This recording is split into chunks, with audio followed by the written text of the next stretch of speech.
From Reels to Rants podcast. Merry motherfucking Christmas. Yippee ki yay, We're back motherfucker.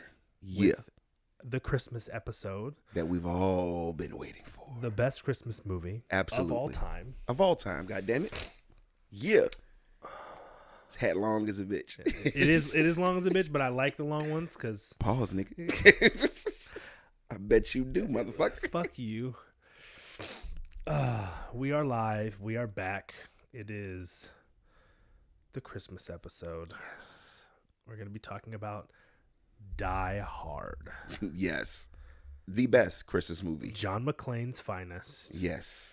It Well, not is his a Christmas finest. movie. If you don't believe us, then you're wrong. If you don't believe us, you're gonna know at the end of the movie. Facts. Because You're I at got the end of the movie. facts. I got facts. I've got some theories.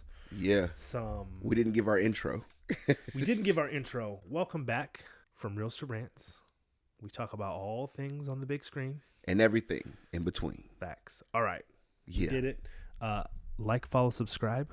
Tell your friends. About us. Yeah. If they don't know, now you know. And they should know. Playa. All right. Die Hard.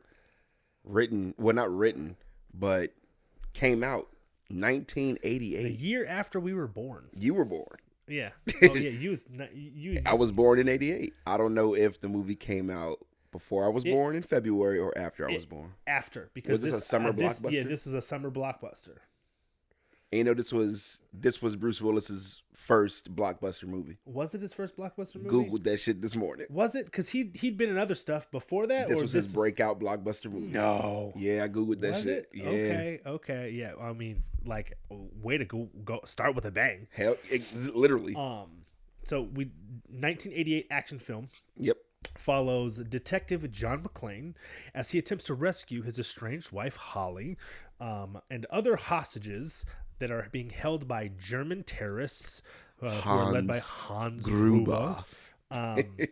During a Christmas Eve party at Nakatomi Plaza in Los Angeles. Yeah. The film is notable for its blend of intense action sequences and holiday setting, leading to ongoing debates about its status as a Christmas movie. But we're here to tell you there's no debate. It's a Christmas movie. It is a Christmas movie. Hence the hat and the Christmas Y'all gonna get the Christmas swag when we near the end. Y'all gonna get the Christmas swag. Yep. We're gonna post the pictures because he's got the best one. That's probably one of my favorite scenes in the movie. Yeah. I had to do that one. Well, they made it in the crew neck like the homeboy was wearing, but like I had to get the hoodie because I talked about that shit too. We gonna get to that motherfucker. Yeah. All right, so it is a Christmas movie. We know that. Yep. But we're going to do like we do and start off. Before you do Screen Scramble, this movie stars Bruce Willis, Alan Rickman, Bonnie Bedelia, Reginald VelJohnson, which I could never call him by his real name. I had to look that shit up to make sure. Yeah, Reginald VelJohnson. Yeah, that's Carl Winslow. Oh yeah, facts. Actually, but we'll get into that later. But I don't We think will. Carl Winslow actually even exists. Will Atherton, and nobody else really matters. There's more stars in the movie, but that's the key group of people. So now, Screen Scramble. Screen Scramble. Where are you, Screen Scramble? Yeah. Y'all don't know how long I've been waiting for this episode. Let's start with a medium movie, please. 6 inches. All right, let's slice into a medium challenge for you. A meticulous chef's world is turned upside down when a surprise visit from a quirky guest forces him to rethink his recipes, his relationships, and his life. Good luck sharpening your guess on this one. So Ratatouille. Ratatouille. Ah, you're sniffing out the right flavors. Think about a movie where cooking isn't just about food. It's about connections, growth, and yes, gratitude. Got it yet? Or need me to turn up the heat with a hint? Burnt. It's a great movie. Ooh, now you're really cooking. Are you thinking of Burnt? If That's so, what I said. ding ding. You've got it. A That's culinary roller It's a coaster great movie. with a side of redemption. That's a great movie. Another good movie that's a cooking one that's not is the one with Jon Favreau, where he does the food truck. Yeah, when he makes Chef. pasta. I think yeah. Chef. Yeah. That was a good All right, movie. let's skip to a more difficult one. A group of strangers wakes up in a maze-like structure, each room full of deadly traps. They Did must this one work last together night. to escape, but trust It's Maze Runner. is the ultimate challenge. Got any guesses for this brain-bending? Maze Runner. Is it Maze Runner?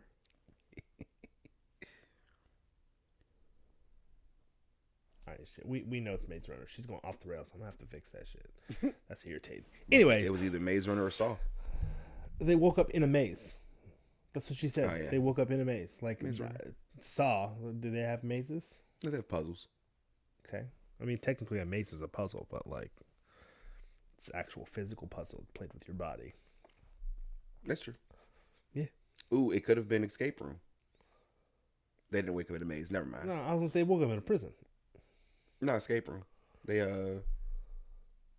were in different parts of their life. So yeah, fuck that. We're here for the movie. Yeah, we're here for the movie. Die motherfucking hard. Yeah.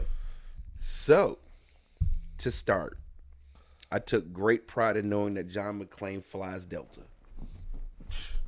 Shit. That was definitely a Delta aircraft in the 80s. Oh, speaking of airplanes, Okay. Just random throwing it out there. We watched that new movie on Netflix with Taron Egerton. Carry On. Yes. Haven't watched it yet. Is good. Okay. Is good. That just made me think about it. Was well, one, I love Jason Bateman. That's he's that guy. That's the man. But another fucking Canadian. Another Canadian. They're everywhere. They are. Jason Bateman, Deadpool. Hey. I mean, yeah, there's a lot. They're everywhere. Yeah. But have you Gabriel mocked Canadian? I don't know, but that's my nigga. They got Suits LA coming. I know, with Stephen Amell, with Arrow. I was hype as a bitch. Yeah, me too. I'm just mad that they're not bringing back. Well, I don't know. He might show up at some point. Because they showed. Talking about Mike. No, I'm talking about Gabriel Mox. He is going to be in it. Yeah. I don't know if he's going to be a series regular. Probably not. He'll probably pop in every now and then. But Yeah. man, I'm gonna tell you what though, if he might steal the show enough for them to bring him back. Yeah. Because who knows? But like, how do you? I don't know. I could see Stephen Amell as a badass lawyer. Oh, me too. I love Stephen Amell. I thought he was a great Arrow, but Yeah, I he think was. like the thing for me with that is like Suits was the perfect show. The dynamic between I would have loved like once he got out of prison and then like everything happened. It's like, can you give me like 3 more seasons of just them running the town? Yeah. Like that's what I needed to see. But anyways, okay. But yeah, so the guy notices that John McClane is having a hard time when he's landing. He says, "It's better than coffee. Mm-hmm. It's better than a hot shower." My door was not locked, by the way. That door was locked like shit. No, it wasn't. I pressed that handle hard as fuck. I didn't even unlock it when I came to the door. I was like, and that's my text. You know what? Unless it auto locked because it is a smart lock, so it might have auto locked. Anyways, in the future. Anyways, make a fist with your toes. Yeah, walk around barefoot and make a fist with your toes. Have you ever done that shit? Yeah. Does it work? Yeah. Really? 100%. I don't have a problem flying, but Yeah, me neither. But I don't like being barefoot. No, and since that movie, like, make fists with your toes. I don't know what it does about that, but I'm gonna try this shit one day. But does the carpet matter? I don't know. So one thing I will tell you, especially Because your carpet looks soft, plush. it is. It feels plush, even on my shoes. If you get shin splints real bad, Really? take a towel, you roll it up into a taut towel. a towel, and just roll it up into a roll cylinder. it up real taut. Yeah, and stick it under your toes, and then grab it like that, and try to bring it towards you. It'll ease your shin splints. Interesting. Didn't know that. Yeah. I took note of one thing too. Like, just again, you could tell like the difference between the '80s and now, the decades 100%. in between. Other than like the graininess of the film, even in 4K, you could board an airplane with your gun on you. Facts. Yeah, facts. You couldn't even step foot in the airport with your gun like that. Yeah, like, unless you are active law enforcement on the job. and that shit was crazy. He would just, don't worry, I'm a cop. it's my job. I'm a cop. Been doing it for 11 years. Yeah. It's like, God damn, nigga. I know, because the dude looked at me. He was like, "Oh shit." Think about the torture. Well, all of first of all, you can tell a lot about a movie in the time when motherfuckers is smoking everywhere. in buildings everywhere. Like it was a couple years ago they stopped letting people smoke in Virginia. It was a few years ago. Because when I first We were moved still out here- T-Mobile. Yeah. Yeah. When all that shit happened. Great carryaway from just reading up on the movie. You know, this shit was a novel. Was it? Yes, and I want to read this shit. It was based on a book. Yeah, this shit was Die Hard was based on a book. Which The first one. Yeah, Or the all first of one, them? just the I was first gonna one. say As far as I they know. made that bad boy into a franchise. Because then I fell into the rabbit hole of why was this movie even called Die Hard? Like, where'd you get that name? Why do they call it Die Hard? Because it's hard to. I figured because he's hard to die, or It's a dumb name for a movie though. Die Hard. Die Hard. It's a stupid movie. I would have. What's funny is Die Hard, and then number 2 should have been Die Harder. It was called Die Harder. Was it? Yeah. I forgot. I haven't seen the second one in a while. Yeah, 'cause Die Hard 2, Die Harder. I only watch this one and then With a Vengeance, and then Live Free or Die Hard. Those are my 3. We have all of them. I have all of them too, Oh, but yeah. I watched every last one of them because I fuck with John McClane. So Yeah. the car ride over, which kind of irritated me also because Argyle's that guy. Argyle is not that guy. Argyle was corny as fuck. Listen, Argyle was corny as fuck, but you know who he reminded me of? Who? Of Eddie from the 5 Heartbeats.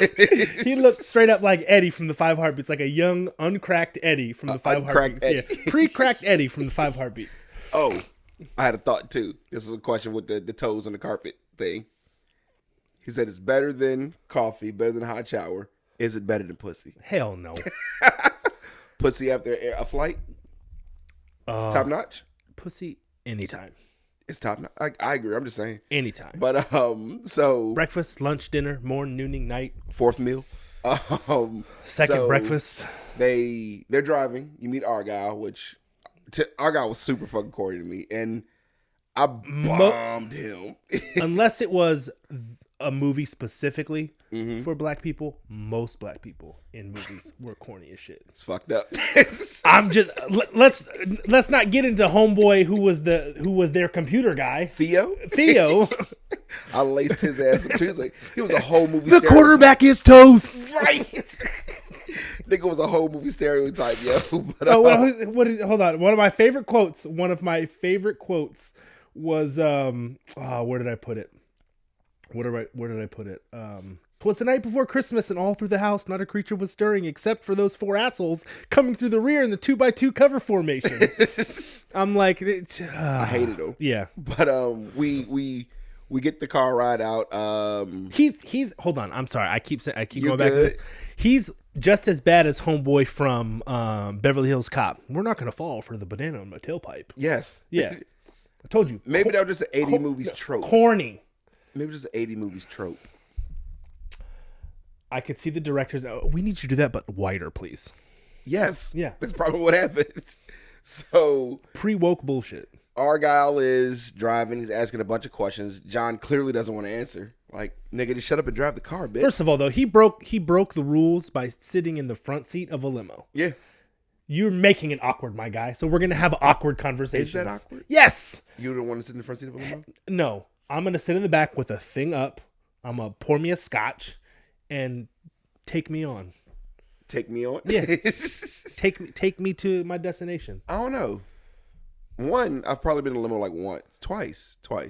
But I didn't care for it. 3 times. I didn't care for it. Yeah, it's fine. It was more fun when I was a kid. So one of my dad's buddies back when we lived in Cali, he owned a limo that looked just like Argyle's. Really? And he used to The let my Lincoln? dad drive it, and we would roll around. And he'd pick me up at random spots in the limo. The Lincoln? Yeah. The Lincoln limo? But after their talk or whatever, hey, if you strike out, like, call me, I'll get your hotel. Right. So we get inside Nakatomi Plaza. We get the computer. Way ahead of its time for the 80s. Oh yeah, But that shit was ugly as a motherfucker. Yeah. Gets mad. Bitch goes back. Was it a touch? It was a touchscreen. It was one? Yeah, touchscreen. okay. Did they have touchscreens like that? Touchscreens in the 80s. Yeah. It's fucking crazy. So he goes to put her name in as McClane. Looks, doesn't pop up. Gets hella disappointed. Son of a bitch. Bitch. Right. Gennaro. She's going by her last fucking name.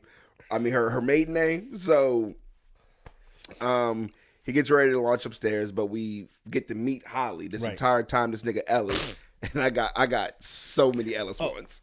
Ellis was the guy. I was so happy when Ellis died. Facts. But Ellis was definitely trying to fuck Holly the entire movie. 100%. The whole movie. 100%. Well, he was. I would have punched him in the face at the part where he was talking about. Go ahead, show him the watch. Just a little something. Yeah. Leave the room. Now, but Where was I with it? Oh, so John comes up. Mm-hmm. That's the darkest champagne I've ever seen in my life. I've never seen it like that. That shit was burgundy. The champagne? Yes. It's probably like a red brute? wine. Yeah. They said champagne though. Yeah. You know what? I $100. I bet you it was Miranelli's, apple cider, sparkling apple cider, but it was with a fruit one. That's probably what it was. It was the grape. I ain't like that. That shit's fucking good though. Is it? Miranelli's fucking grape apple cider. Yeah. Is it? Yeah. I'll have to check it out. Yeah. It's basically fucking Welch's grape juice, but sparkling. Welch's grape juice, delicious. I know. That's what I'm saying. That's what I'm saying. It's like Welch's grape juice, but sparkling. So, interesting side tangent before we continue on. Do you think Holly was actually a villain in this movie? I think that if I was John and I was petty, which John was petty, but at the end, when she was like, "It's McClane," I'm like, "Bitch, no, it's Gennaro. Let's keep that shit real from one. Just because I saved your ass, don't go change it now. Saved your whole ass, right? And then you still end up leaving this nigga. Facts. But I said Holly was a mixed signal queen. Yeah. Like you call Paulina, which also racist all of its own. Facts. Like, why is your house cleaner / maid and your person that watches your kids, your nanny, why is she Mexican? It's cheap labor, my guy. That's why. And then later on, probably undocumented. I'm about to say, was she really illegal? Probably, maybe. I don't know. I mean, they're not gonna say that, but like, let's make an assumption. Was like, bitch, I'm gonna call INS on you, right? And she lit the nigga instantly. But we'll get there later. But Holly being the mixed signal queen, right? So you have this whole thing where what'd you call him? Who? Dick Thornburg. Oh, okay. For a second, when you said that, I was like, Thornberry. I was like, what? No, Dick Thornburg. His name was Richard Thornburg, but anytime I see Richard, your name is Dick. Yeah, Dick. Dick Thornburg. So, Holly calls Pauline. Hey, Pauline, how the kids doing? Let me talk to them. Hey, mommy, I love you. Cool. Is daddy coming home? Well, we'll see. Put Pauline back on the phone. Paulina gets back on. Yeah, make the guest room up for her, just in case Mr. McClane wants to stop by.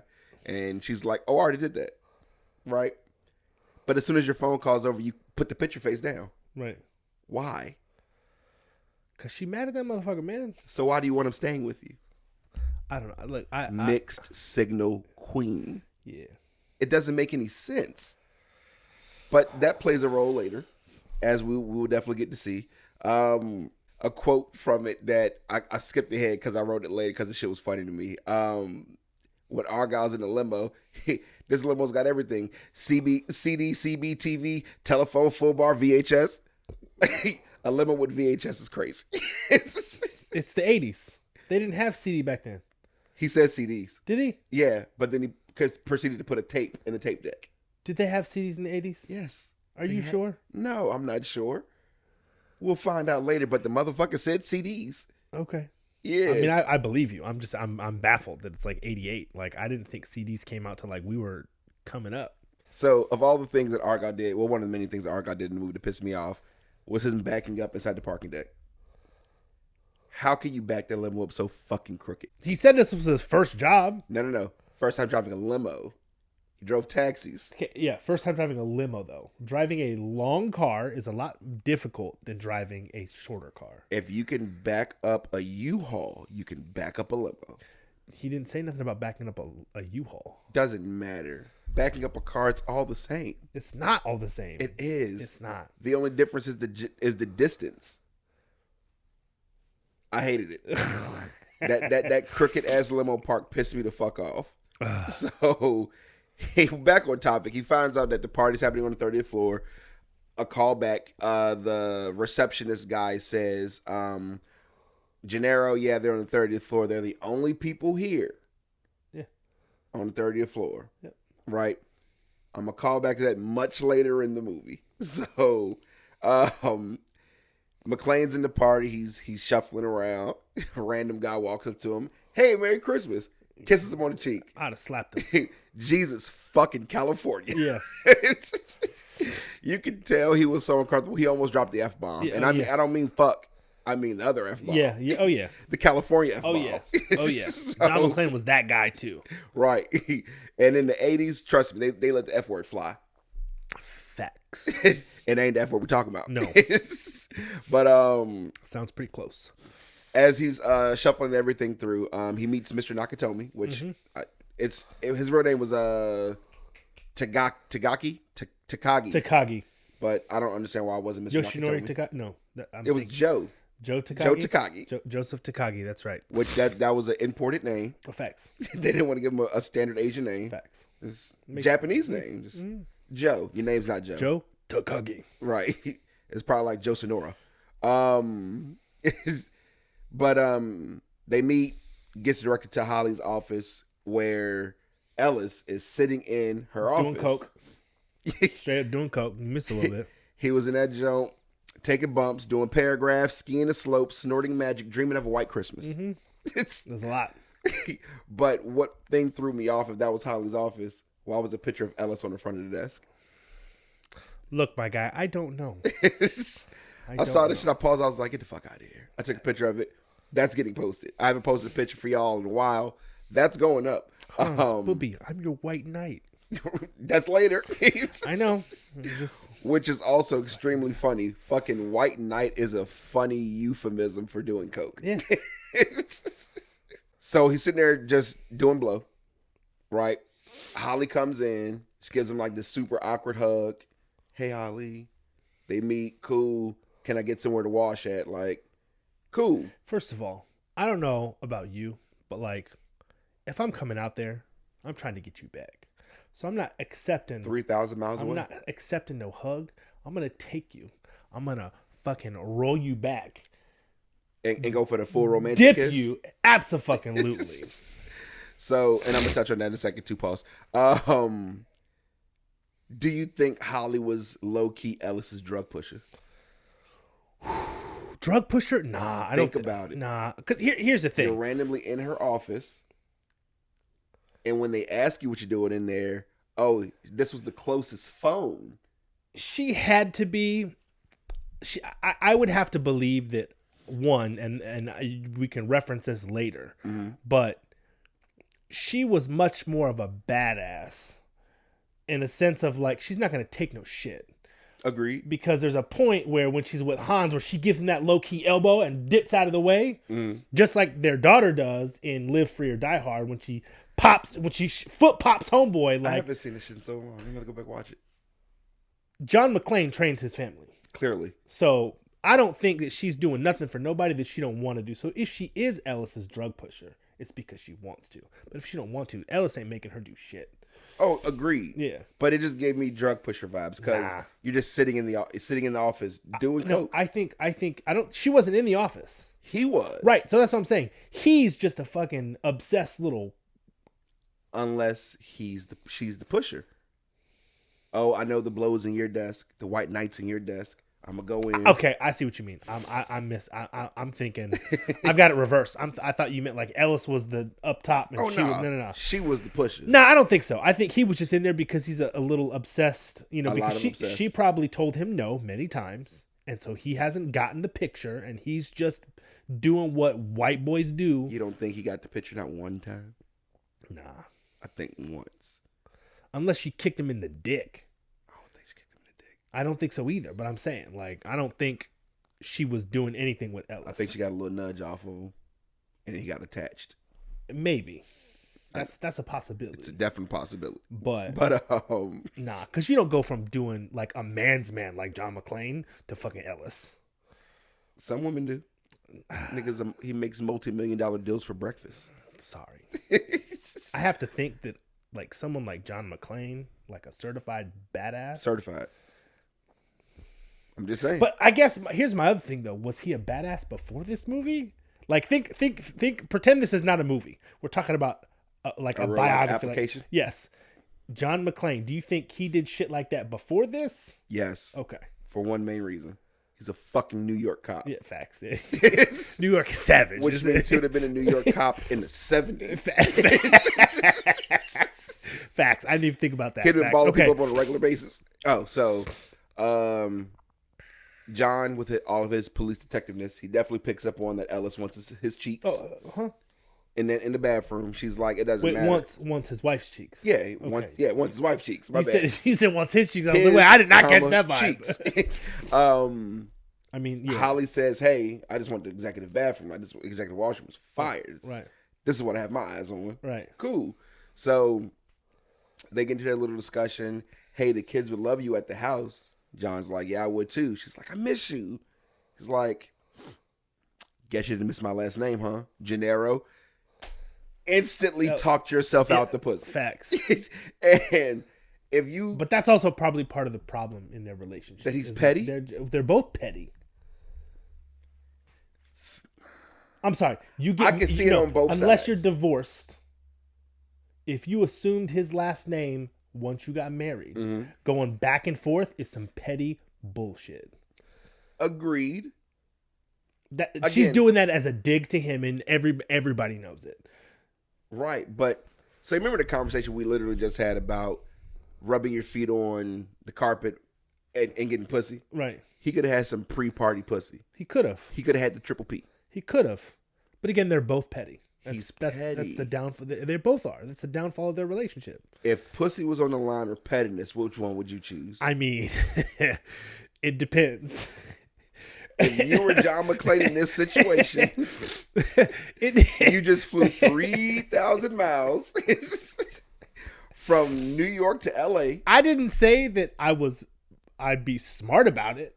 I'm saying it depends, because it depends on how I'm feeling. It depends on my mood. Because yes, there are times where it's gonna overwrite, and I'm gonna get what I want to get.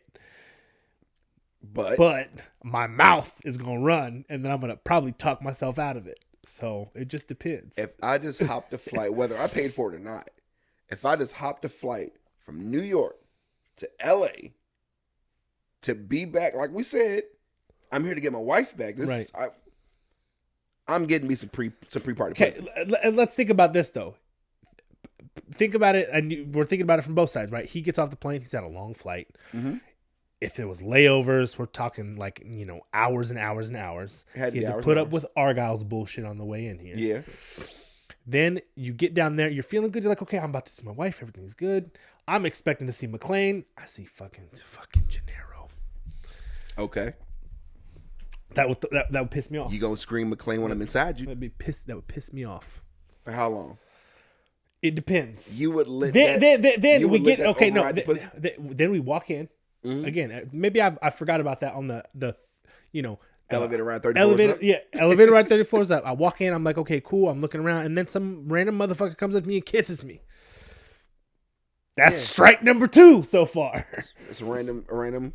Yeah. So then I go and I find her office, and I go in there, and there's a fucking motherfucker in her office doing coke. Right. Sorry, white knight.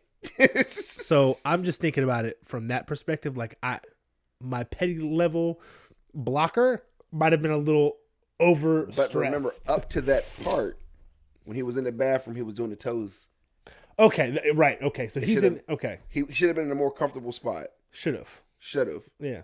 So again, if you were in that position, he's also a New York cop. Are you fumbling the pussy, or are you gonna be like, I honestly, I can see past this Gennaro shit because she about to scream out John now. I don't know.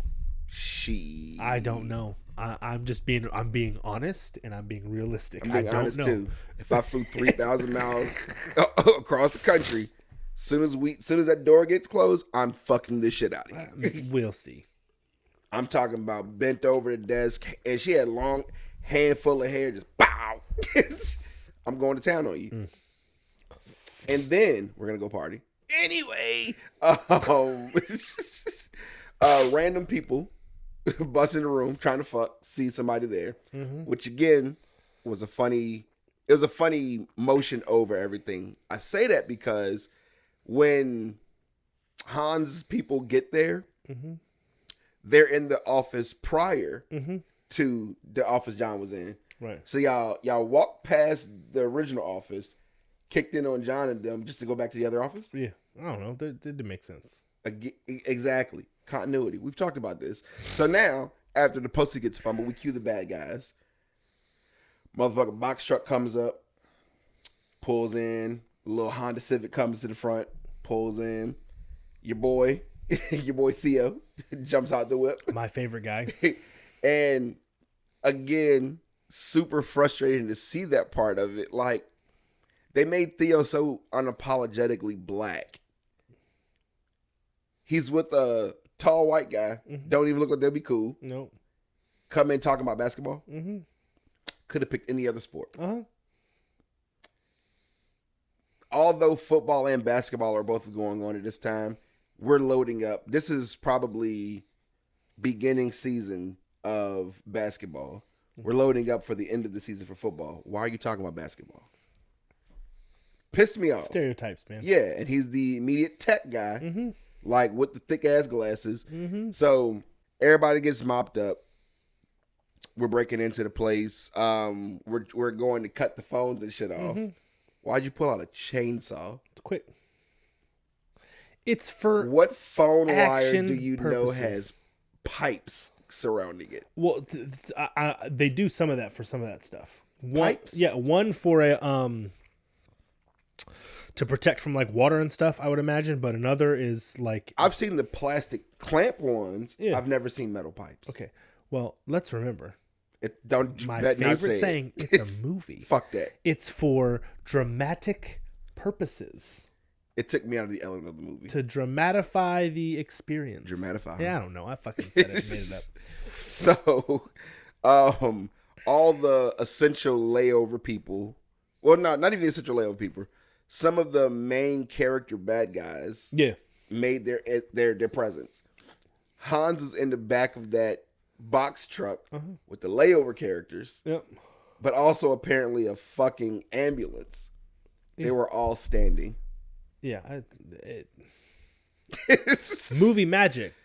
Like movie magic. Again, it's little things like that. And of course, when I was younger, I probably didn't see this movie till I was like 5, 6, or 7. I don't remember the first time I saw it, but I remember the first time I did see it, I was hooked. Yeah, like I know I had to be young when I saw it, but later on in life when I seen it again, like I was like, ooh. So I don't catch none of that shit. But now with adult eyes, I caught all this shit. Yeah. I'm looking, I'm like, what the fuck is going on, yo?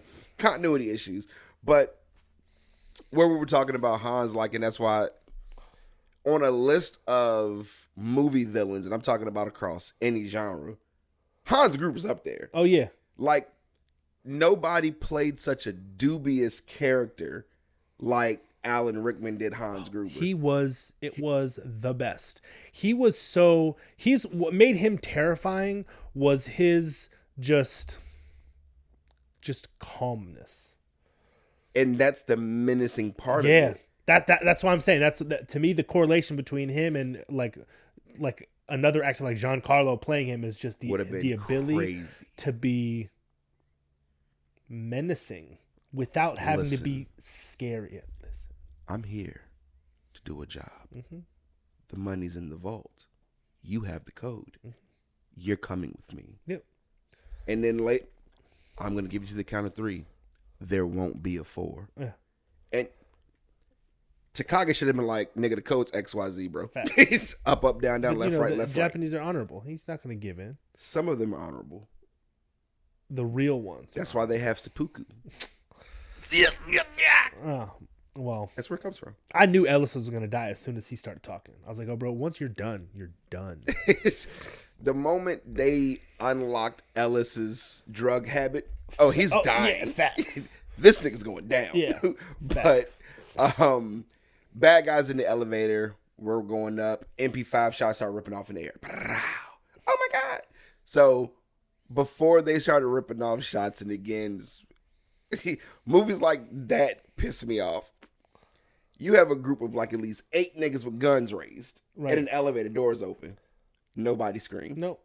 Nobody paid attention. Most of all, probably because they're all inebriated and it's a holiday and they're not paying attention. You wouldn't pay attention to an elevator? Okay, first of all, I am not a white person.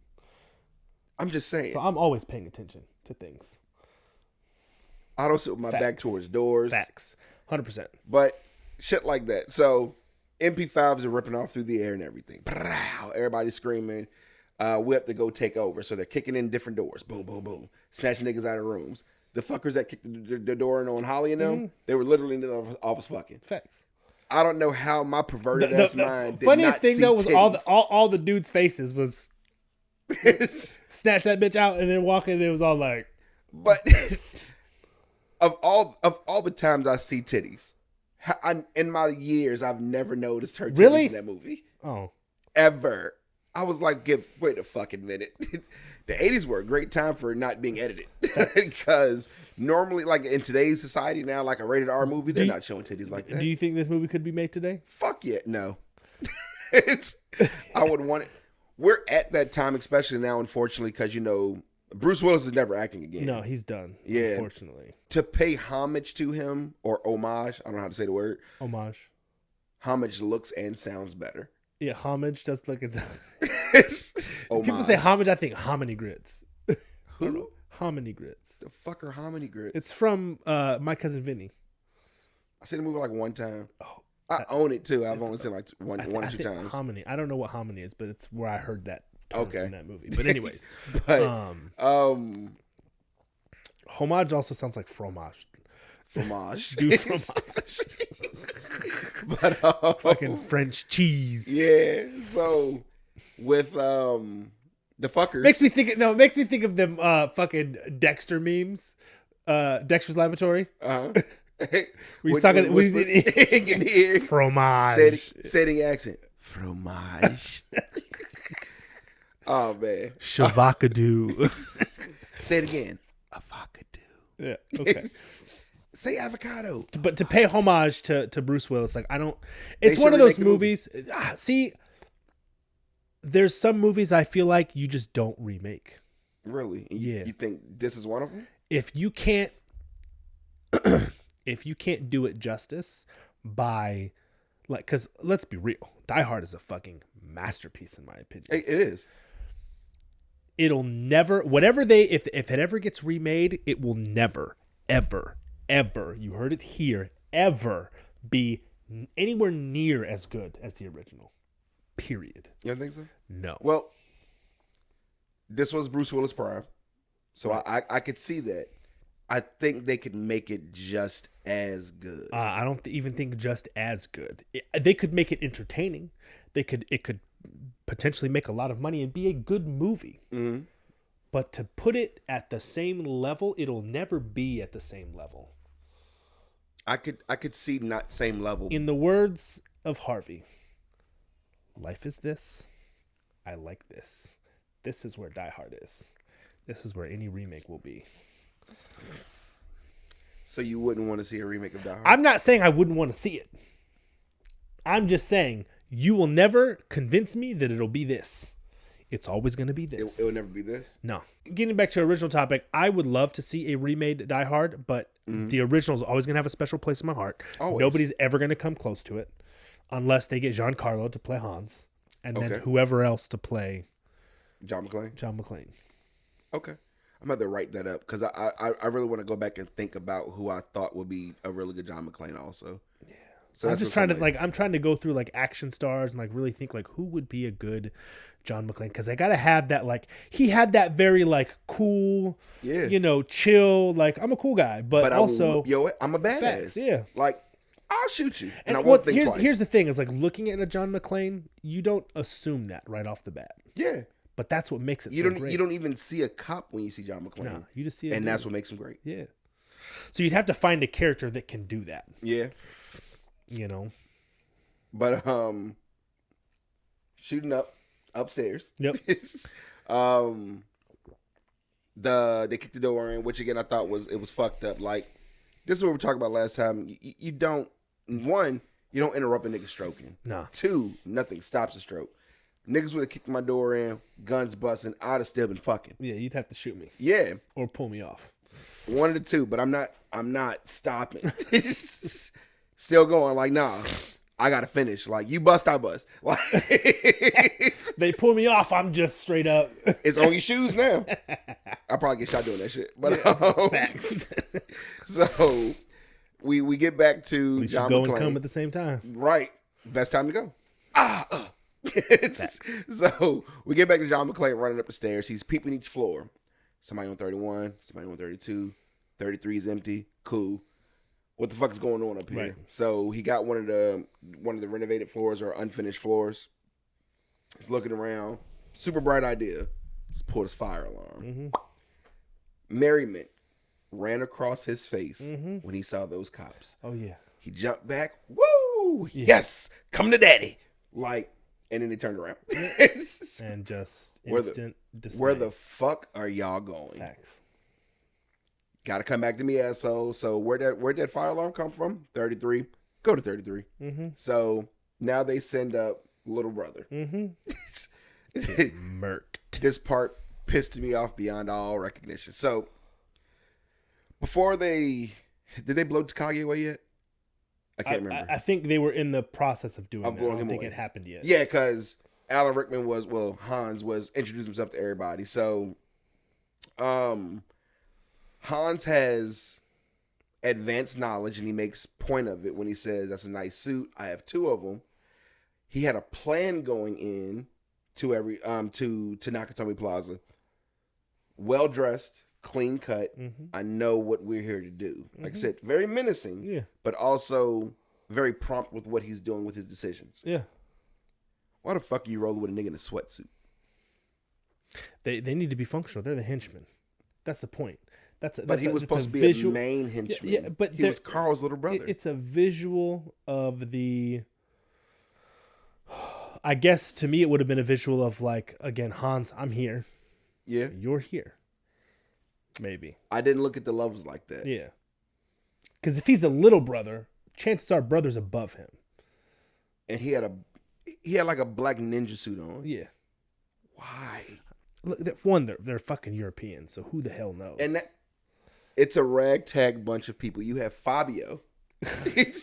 The big brother, Fabio. Yeah, no, it was another nigga. Oh. Not Big Carl. You had like the nigga that was in the elevator with Carl when Carl was the big brother. When they went to the roof after they told him that his brother was dead. Right. He was putting his AUG stire together. Yeah. The guy that had the MP5 behind him, like, you have Fabio with you. Yeah. You have some random Hispanic guy with you, Marco. Yeah. You have Carl's little brother in a fucking sweatsuit. Uh-huh. And then you have a Asian dude who looked like he belonged fresh off the boat. My man with the forehead back here, with the straight out of Chinatown. I was like, where did you first of all, though, these motherfuckers? It was a Craigslist ad, bro. It wasn't even Craigslist back then. Hell no, but that's the type of motherfuckers you get from Craigslist. I was like, Facebook Market. Right. I said, yo, these henchmen aren't even believable. He got the henchman from Shine. Had to. Or Temu. Like these niggas was like, I need these niggas. Like, well, first of all, when they was setting up for the invasion or them busting in and homeboy, the Asian dude going to eat candy bars. Look, if I'm going, I'm going to have me a Crunch Bar. This nigga was... Do they even still make Crunch Bars? Yes, they do. I haven't seen a Crunch Bar in like a decade. They don't put them out on the main like aisles no more. You have to go to the candy aisle to get them. You know how good Crunch Bars work? Crunch Bars are delicious. God damn it. I'd take a Mr. Good Bar over a Crunch Bar, though. No, nigga, nuts? Yeah. Nah, I don't eat nuts. That or 100 grand. 100 grand? 100 grand. 100 grand, yeah. That's my shit. Every time the girls get them for Halloween, I snatch them. I haven't had a good 100 grand in years. Yeah, I snatch them all out of the candy. No, I snatch them out. They're all they still make them fresh. I haven't had literally had 100 grand in years. All of the time that they put them in the little mini fun packs for Halloween, I take all of the girls. I go into their candy bags and I snatch all of the 100 grands out of their candy bags. That's my shit. Twix. Nah, Twix is good, but it ain't no 100 grand. Fucking Butterfingers. Reese's. Reese's is better than a Butterfinger. And a Kit Kat. And a Twix. No.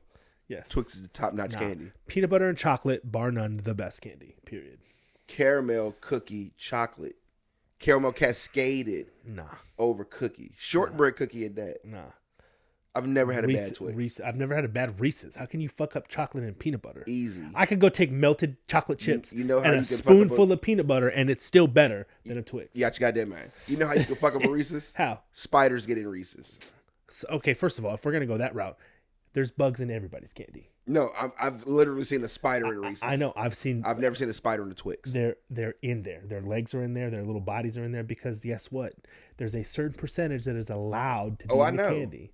But somebody opened the Reese's up, and that's okay. It was you spider. Swallow 8 spiders a year in your sleep anyways. Arachnophobic. I don't swallow shit. Yeah. I don't swallow shit. They crawl down there. No, they don't. All up in your nose, your ear. Nah. Yeah. Not me. You snore? Not yes. Yeah, they up in there. You need to get you a CPAP, brother. I had one. I'm not getting one again. Yeah. It's uncomfortable. And it makes all this super sweaty.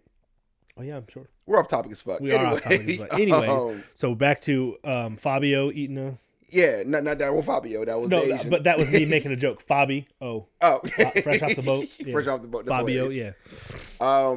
So... You've never heard of the term Fabi before? No. Fresh off the boat? I get it now. FOB? I get it now. Homeboy was fresh off the boat. Fresh. Like, again, he had the old Jet Li haircut. That shit was crazy. But first of all, let's just 1 second how racist these movies were back in the day. 70s, 80s, early 90s. That was how they made Asian dudes look back then. Yeah. The bowl haircut with the stringy hair. And the Fu Manchu. The Fu Manchu facts. Like, this Asians don't all look like this no more, bro. And they had the little crazy. That also makes me think, because I just watched it. The Last Dragon. He's talking about, he go out to Chicago. Chicago. Like, why are you talking like that? Like, this shit's crazy. Anyway, so he takes Takagi. Like, this nigga had Hans had Takagi's every bit of information on Takagi except for his social. Mm-hmm. This nigga knew when he was born, when this nigga immigrated, what province he was from, the day they got off the boat. Mm-hmm. Your parents went here. Your parents worked here. You went to school here. Straight A's. Went to college here. Got your master's. Did his research. He knew everything about this motherfucker. So they get to the back and, hey, this is again where I talked about the menacing part of them. Like, I need you to give me the code. Like, they're going to change the code by the time you try to get in there. Blah, blah, blah, blah, blah. Part of the movie I didn't like. You know how silencers are put together? Yeah. He twisted the silencer, suppressor, off said gun. The gun didn't have a threaded barrel. Nope. Frustration. It's a movie prop, you know? Terrible. And I said, prop-wise, the way he pulled the silencer off that gun was crazy. Mm-hmm. They don't make quick-release silencers? Fuck no. They're all threaded barrels because you have to make sure it's all the way screwed in so that the baffles work correctly. Mm-hmm. Yeah. Craziness. Again, I'm going to count to 3 for you to give me this code. There won't be a 4. You just got to kill me. All right. He splattered Takagi shit all over that wall. Mm-hmm. The door. John McClane, to be a 11-year veteran cop, his gun control was horrible. The whole time you saw John with that gun, his finger was on the trigger. Mm-hmm. No trigger discipline. Nope. None. He's rolling on the ground. I'm like, a shot's going to rip at some point. It never ripped, though. So, again. Because it's not a real gun. It was a real gun. It just fires blanks. Yeah, and don't you say that shit. It's a movie. It's not. It's real life. John McClane's real. Oh, John McClane is definitely real. There's a John McClane. There's probably like 15 of them. Right. So, this is a constant theme that comes up in the movie also that I noticed.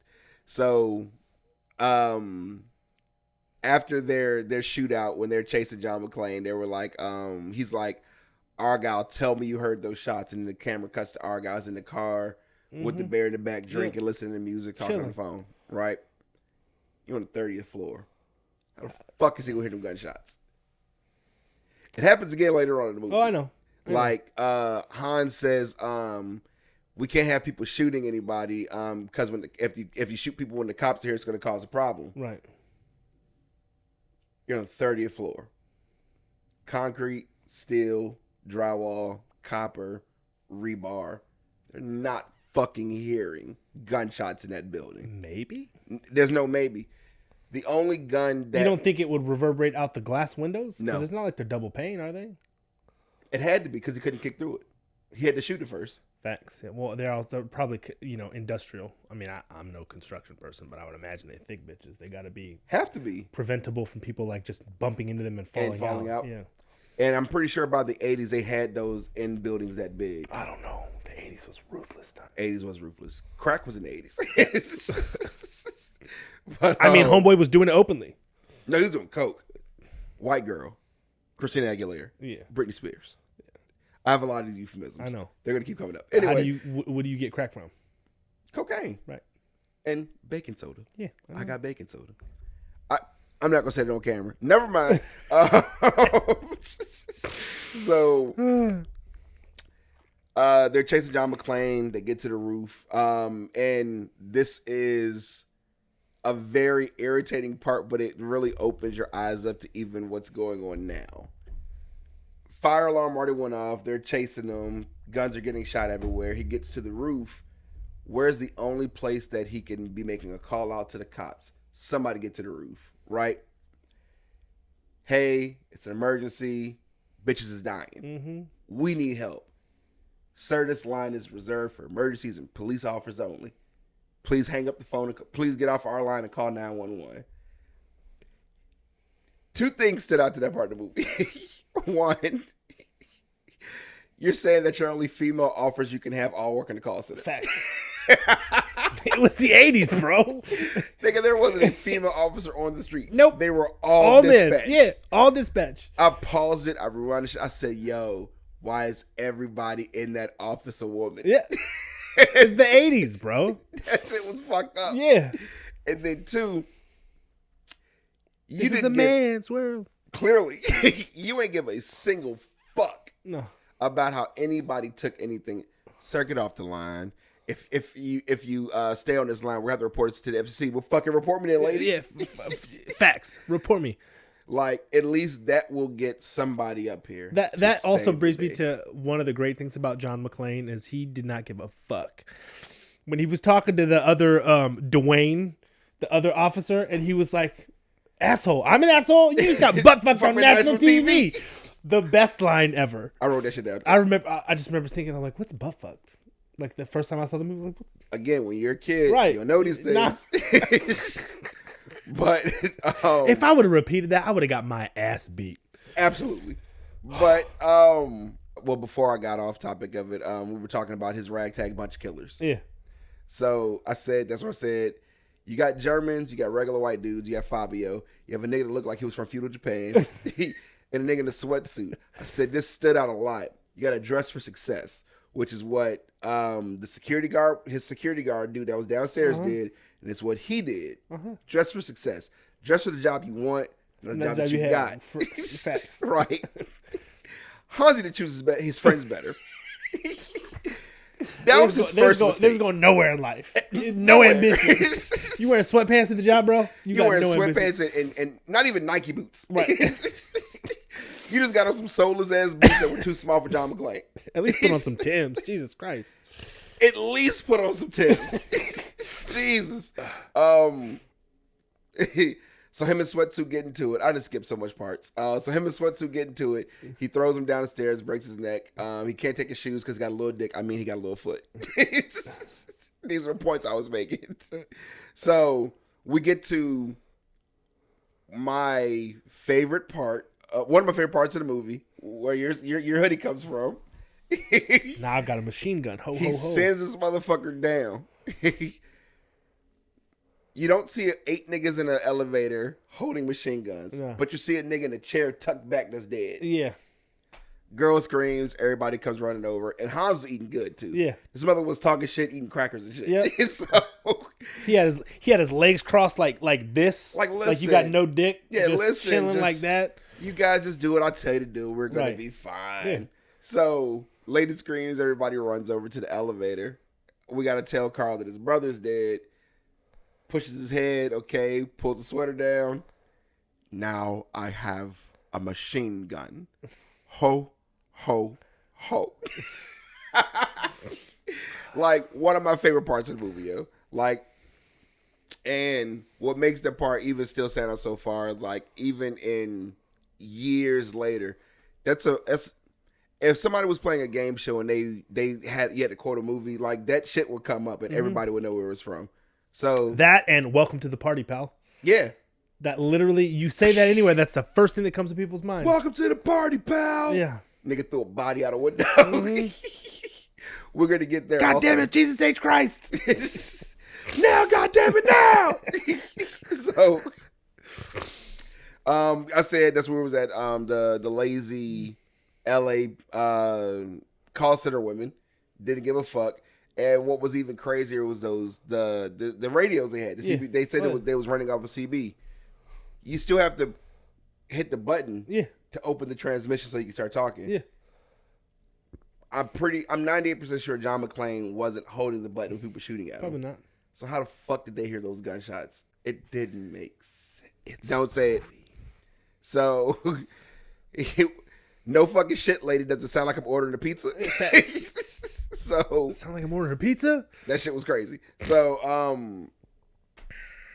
John McClane's got to be a now, badass. though, when they were shooting, he could have held it so that they heard the shooting so that he was serious. Do you really think that he did that? I'm just saying, if it was me, and they're not believing me, I would just hold it myself and shoot. Fair, okay. I mean, I'm not necessarily wrong. Do a purpose. I'm shooting back at the bad guys and I'm holding that microphone. Do a purpose. Just saying. Anyway, John McClane's a badass for two more reasons in this movie. I just called it a bomb threat. You think this shit will work when you pull a fire alarm at the same address? Maybe not. Exactly. So, he's a badass. So, without knowing, with no regard to my own safety, I just jump off the side of a building. He didn't know what the fuck was down there. He just jumped. Luckily, landed on his feet, which then points out another asshole part of the movie. Carl, why are you taking menacing steps across a helipad when you know you need to kill somebody? Wait. He jumped off what? What was so at the part where he's talking to the dispatch lady. Right. When they come out the elevator or the steps and they're shooting at him. Oh, yeah, and he just runs. He hauls ass and just jumps. Oh, yeah, no. That was badass. Crazy. That was crazy. It's badass, but crazy. As he jumps, he's trying to figure out where he's going. He's looking up. He sees a door. Carl is walking slowly across the helipad to get to where he saw him jump at to shoot at him.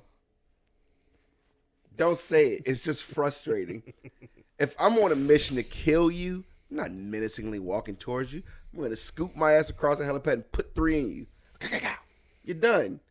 So, anyway, McClane shoots the door open, runs in, closes it. Again, second watch through, as he's running through, you can tell us where the workers go. Mm-hmm. It was a naked woman on the wall, too. He looked at it the first time. He didn't say anything. Yeah. He gets in position. They all huddle around the door. He shoots at the door. I thought people were going down. They didn't. Apparently, he just shot near them. Mm-hmm. They dove out the way. Cool. He sees the circulation fan.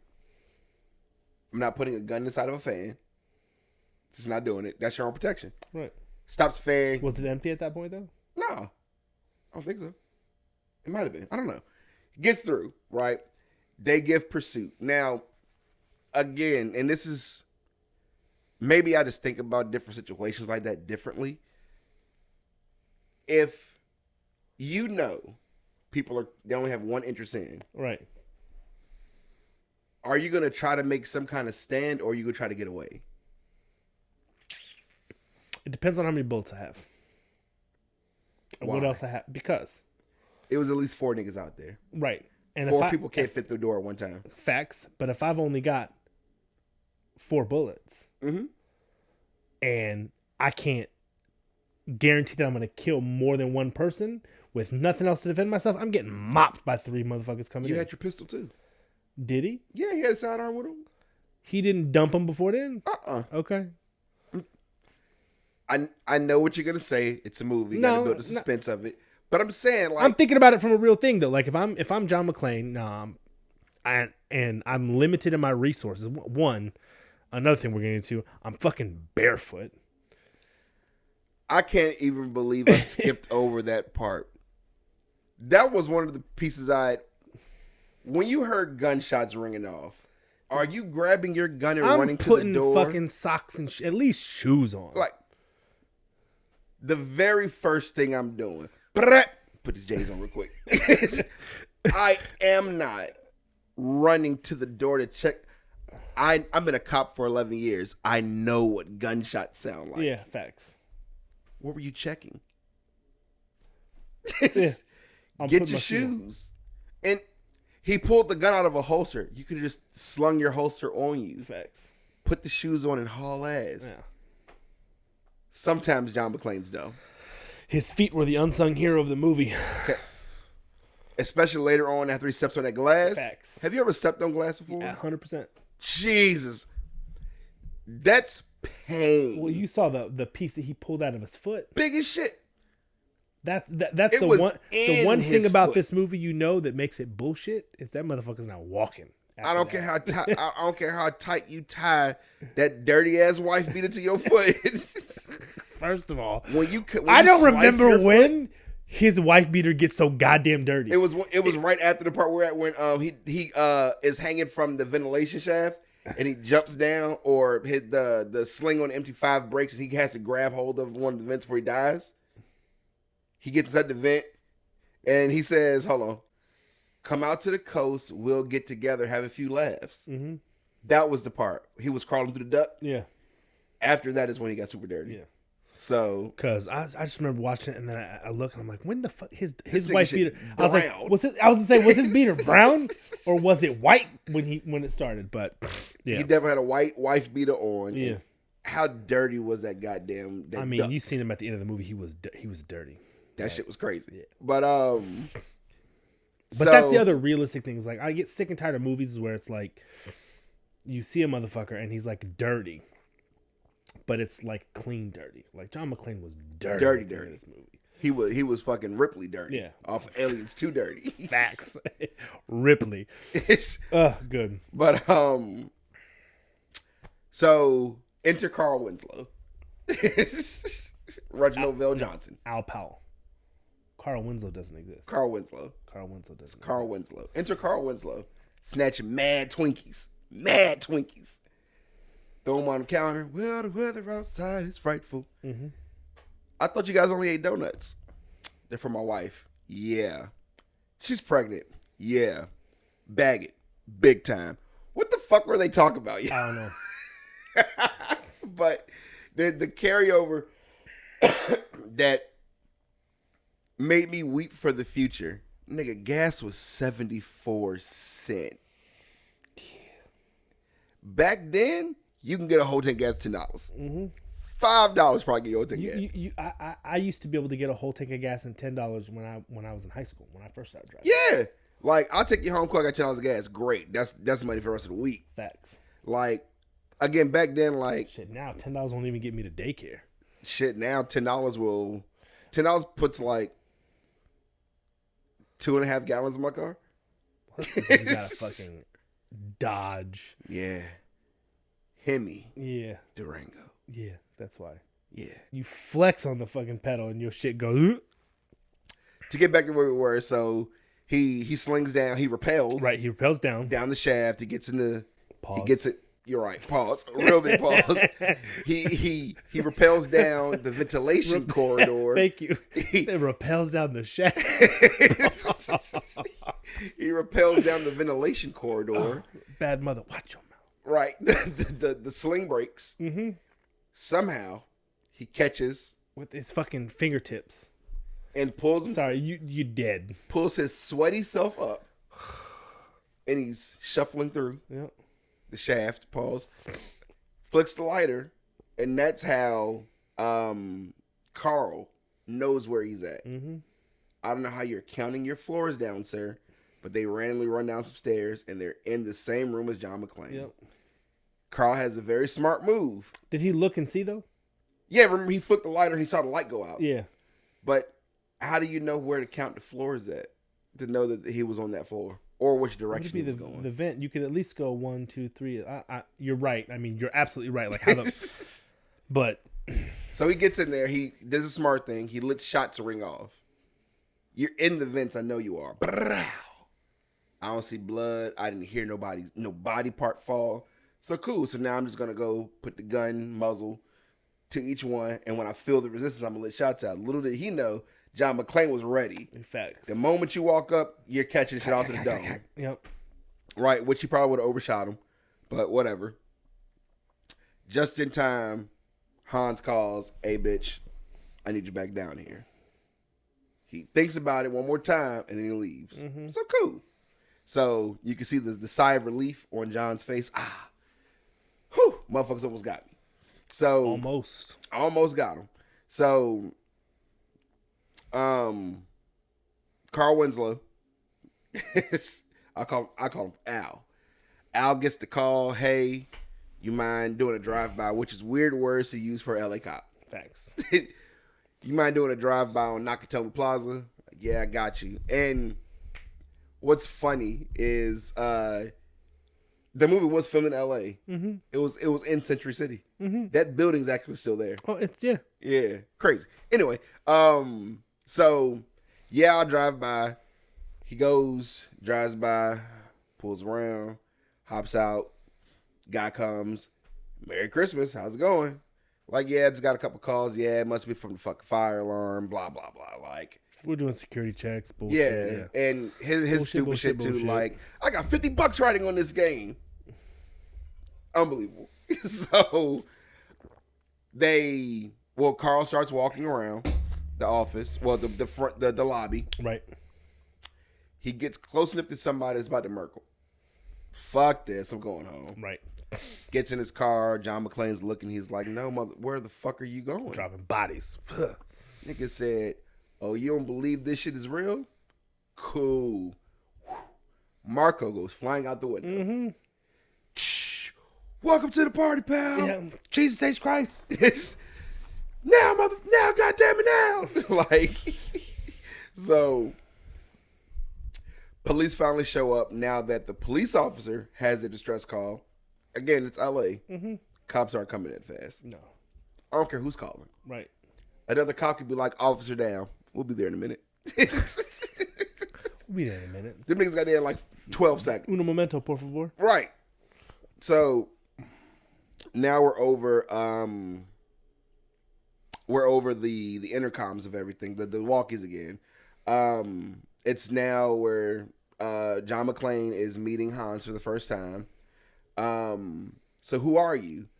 Just another American who saw too many movies as a child. Another orphan of a bankrupt culture who thinks he's John Wayne, Rambo, Marshall Dillon. I was always kind of partial to Roy Rogers, actually. Love those sequin shirts. You really think you have a chance against us, Mr. Cowboy? Yippee ki yay, motherfucker. Mm-hmm. Best line in the movie. Best line in the movie. Best line in the movie. So, again, you can see the joy. Okay. We know that's the best line in the movie, though. But wait. You can see the joy come over John McClane's face when he said that line. Mm-hmm. Now go what you're going to say. I was going to say, we know that is the single best line in the movie. Yes. But given that is, without a doubt, the best line in the movie, what is the other best line in the movie? The other best line in the movie? Yeah. Like, if we take that one out because it's just an automatic, we know that's the line of the movie. What's the best one-line quote from the movie? It doesn't have to be one line, but the best quote from the movie. It's actually the very next scene. Give us a break, Thornburg. Eat it, Harvey.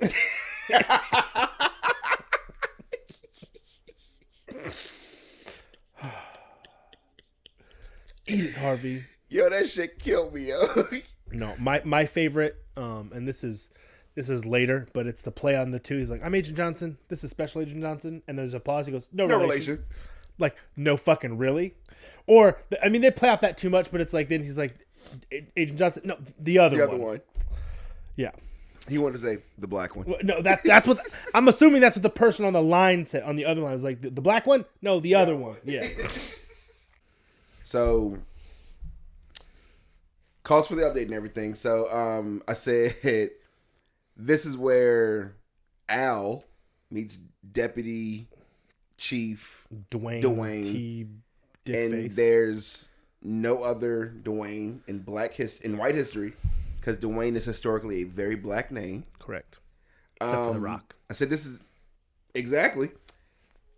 an execution of white authorities in the 80s. Now, to be clear, I was born the year that this movie came out. Let's point that out first, 88.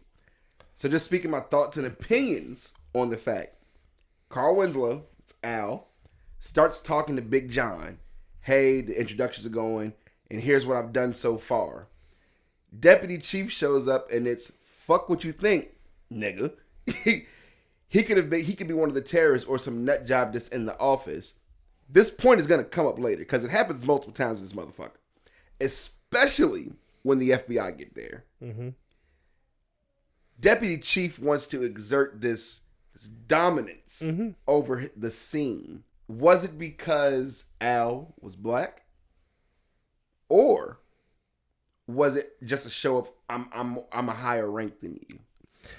It could be both. It could be a combination of the two. Mm-hmm. But for the purpose of the movie, I think he's the type of person that is like I'm above you, regardless of. I'm just above you. Because he's white. Yeah, white privilege. Because when the FBI get there, that's why you need a breath mint. Yeah. And then if you notice when the FBI also get there, every scene before that, it's I'm Deputy Chief Dwayne T. Richards, Deputy Chief. Mm-hmm. When FBI get there, hey, I'm Dwayne Richard. Mm-hmm. Yeah, because he knew Deputy Chief to them don't mean shit. I'm this special is my agent, scene. Motherfucker. Not your scene anymore. So, small tangent. Mm-hmm. Have you heard the theory or seen about the theory that Al Powell, or why I kept saying that Carl Winslow doesn't exist is because Carl Winslow is a figment of Al Powell's imagination. Give me more. So pause. I got all I can give you. Al Powell experienced trauma when he shot the kid. Mm-hmm. And then also Al Powell, if you've watched the original Ghostbusters, was one of the cops in the jail cell when they arrested the Ghostbusters. So the theory is that Al Powell, after experiencing the traumatic events of also what happens at the Nakatomi Plaza, goes to New York. Chicago, sorry. And starts a new life and all that stuff, and then experiences more traumatic events with the fucking Ghostbusters and has a mental break. You're right, New York. Yeah. I thought it was going to... No. Chicago was Family Matters. Yeah. So, but he creates this, like, because in his life, everything's gone wrong. I shot a kid, and I try to reinvent myself and go to New York. This whole major catastrophe happens, and fucking ghost, and I'm about to die. And so he has a mental break, and while he's locked up, he invents Carl Winslow and the perfect family, where no matter what happens in the episode, everything always works out. Because family met? Wow.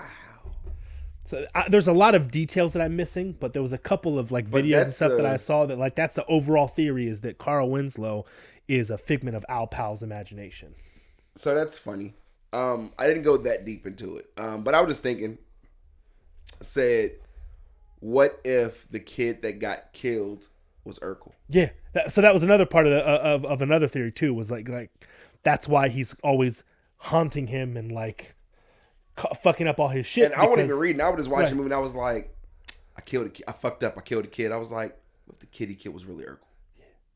Some nerd playing with a gun. Yeah. Gets popped. It looked real enough. Bow. Yep. So since then, I've been on desk duty. Yeah. I'm gonna have to go look these theories up.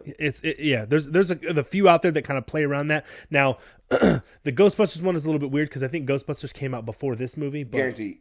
But the idea was like it was either one of two things. He was the New York, moved to L.A., then shot the kid, all this stuff, and then made up. But that was the idea. It was like that was the one big theory. Did he play Al Powell in the jail cell too? I don't know. I don't think you don't ever learn his name. I don't think so. That's why people were making it, like the connection because you don't get his name. But Reginald VelJohnson was in the jail cell. Oh yeah. No, he was the cop. He was the cop that like came to the cell and was talking to him. You don't remember that? No. You got to go back and watch that. Yeah. Fuck. He's played a lot of cops in a lot of movies and shows. Obviously, he did Family Matters for years. But yeah. That was a big part of the theory. But anyways. Fuck, now, I'm about to say I was going to watch it now. I'm not watching it tonight. Because tonight, Tampa Bay, we play the Cowboys. They're going down. Anyway, and yes, money's on the game before you ask. I would have bet. You need to. That it was. No, I'm not betting on sports. You should. No. Sports betting. I'll play the lotto before I do that. You should play the lotto. It's $994 million. And apparently around this time, somebody always hits. You should play. I should play. We'll split it. I'm serious. Yeah. We got to pick numbers. We should pick the date we started this thing. The date you aired our first episode. October. And time. What was it? October. The very first episode. From Reels to Rants. Could you imagine? If we hit? Let me tell you something.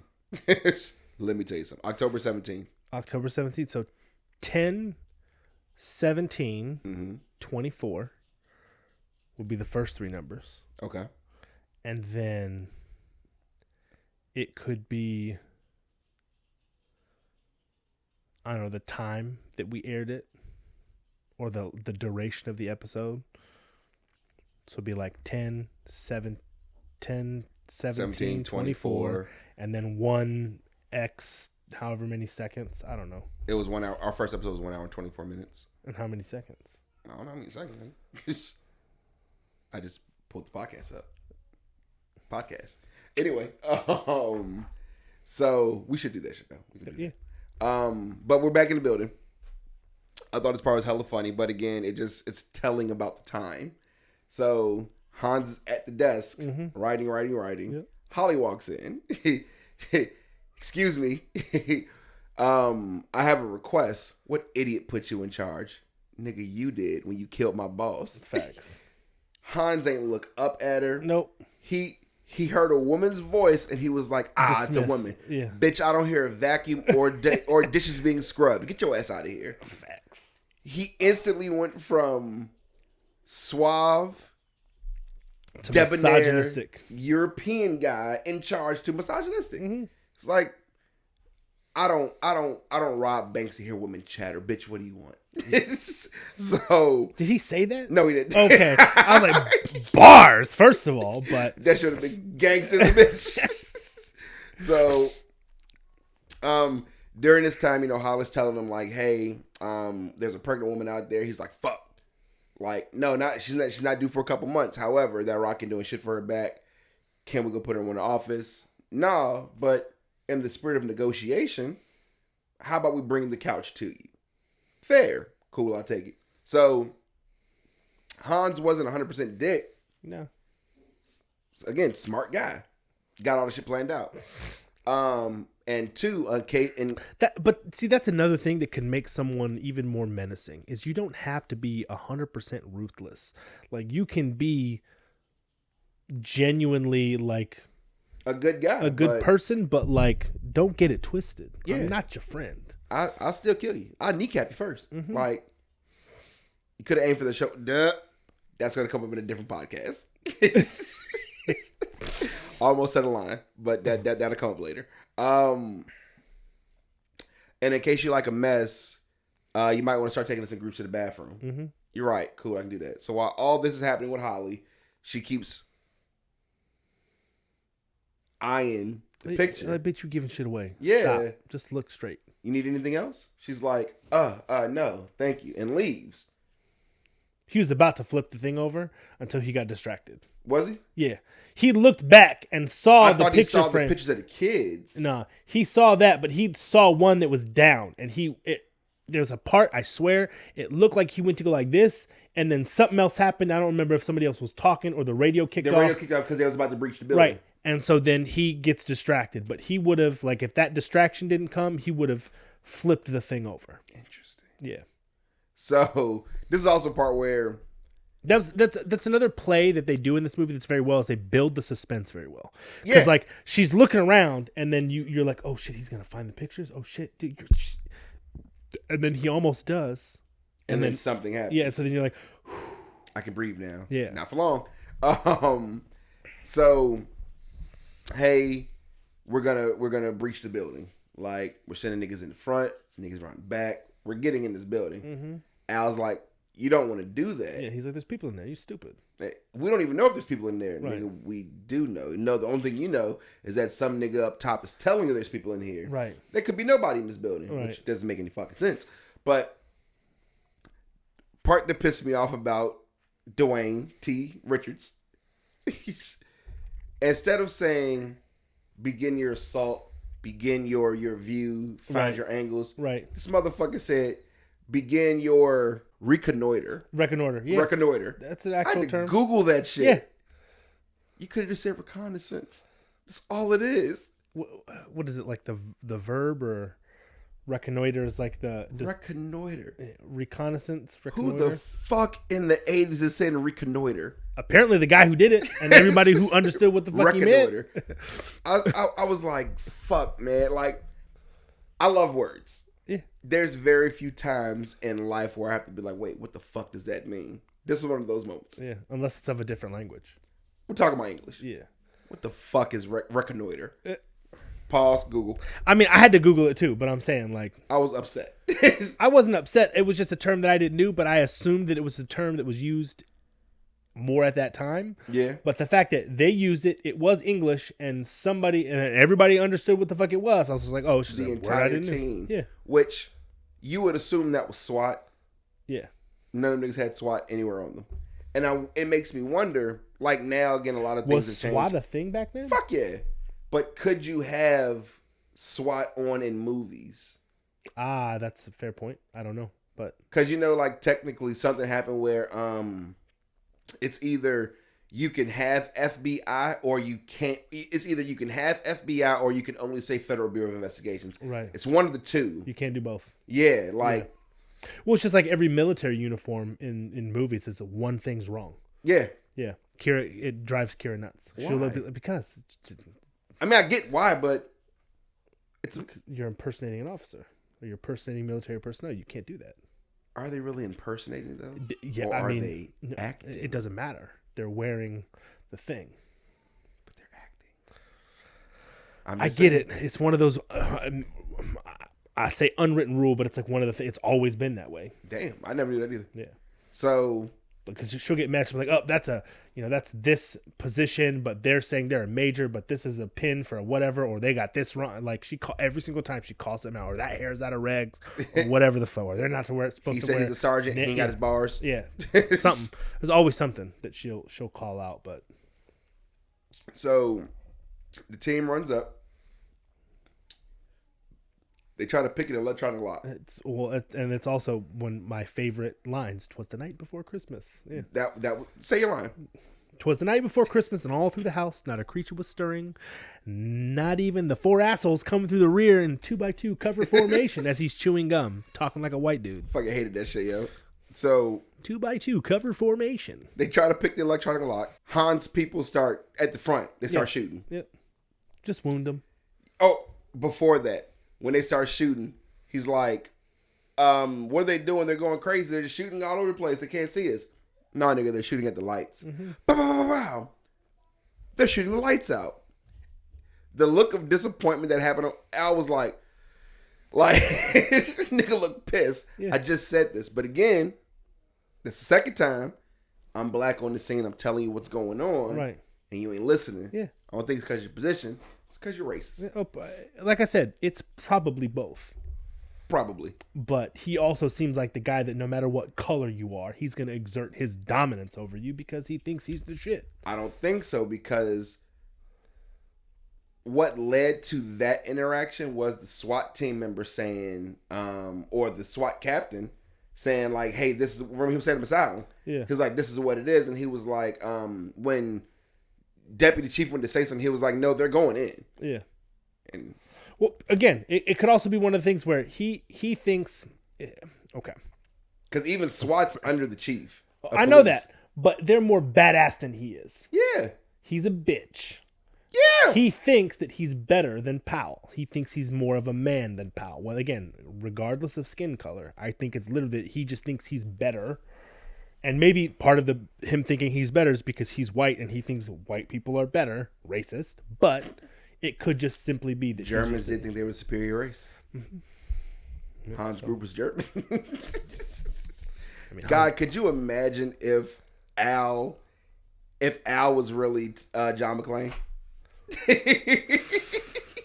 Jesus Christ. If they swap roles. Wow. That would so one. I love to see like the unfit guy be the badass. Like think Paul Blart. I hated that movie. I hated that movie too. But like, if they were to switch the roles and make Al or another like big dude play John McClane, but like kicking ass like John McClane. Yeah. You know how funny that would make the movie? Fucking hilarious. Especially when he jumps off the building with the fucking fire hose.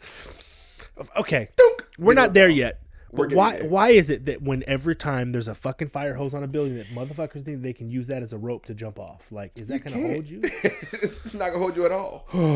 It's meant to hold pressure from the inside, not force. Shit's crazy. Anyways. Yeah, so they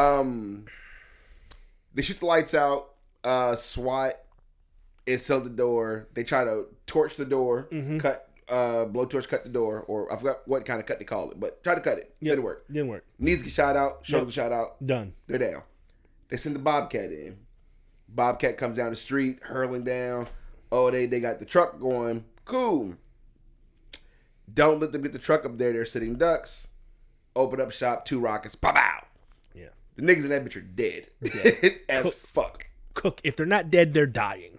They're cooked. That thing was on fire from inside and outside. But they caught 2 direct impacts. Like, not a miss. Them bitches hit the cab. They gone. They ain't surviving that shit. But, he's trying, before it happens, he's trying to, like, negotiate. Han's like, chill, don't do it, bro. Like, let them get out of there. Yeah. And he's like, well, no, nigga, you open this door. Right. Hit it again. Boom. Second shot go down. So, McClane's like, oh, you want to fuck around.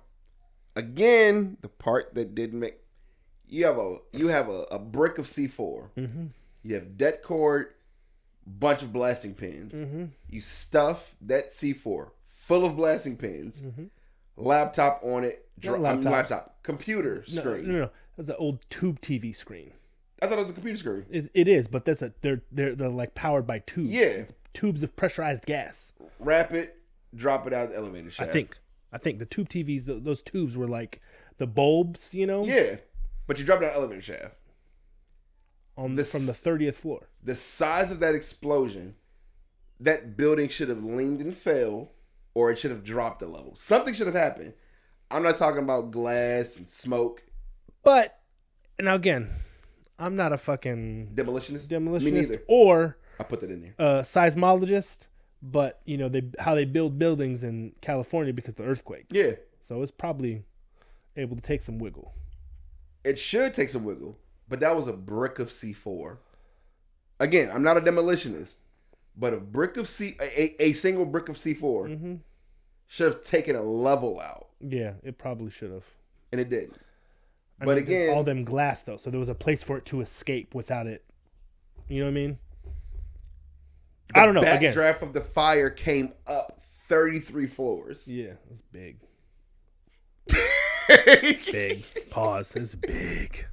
So this happens. Building still standing. Yeah, that's big. Where it's making like a sound.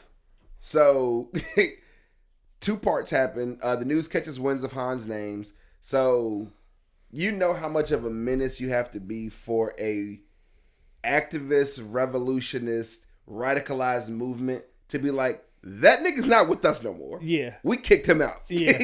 Yeah. How much of a badass were you that they were like, don't lump us in, don't snipe us. We're good. Right. We don't want this guy. At all. So Al's talking to him. Woo! What's going on? Like, are you okay in there? Deputy Chief snatches the walkie-talkie and says, I got people down here covered in glass. Glass? Who gives a fuck about glass? He went off on him. So, second best line of the movie. Yeah. And now is where the proverbial I said it was the proverbial dick swinging competition comes in now. Because now they're arguing back and forth like, I don't give a fuck who you are. And that's when he's like... Yeah, he's like, asshole. Asshole, you got butt fucked on national TV. Yeah, I'm not the one who got butt fucked on national TV. Dwayne. Right, Dwayne. I will say, though, Dwayne has some good one-liners towards the end of the movie. Yeah. I guess we're going to need some more FBI guys. Oh, man. One of my favorite... Hope that wasn't hostage.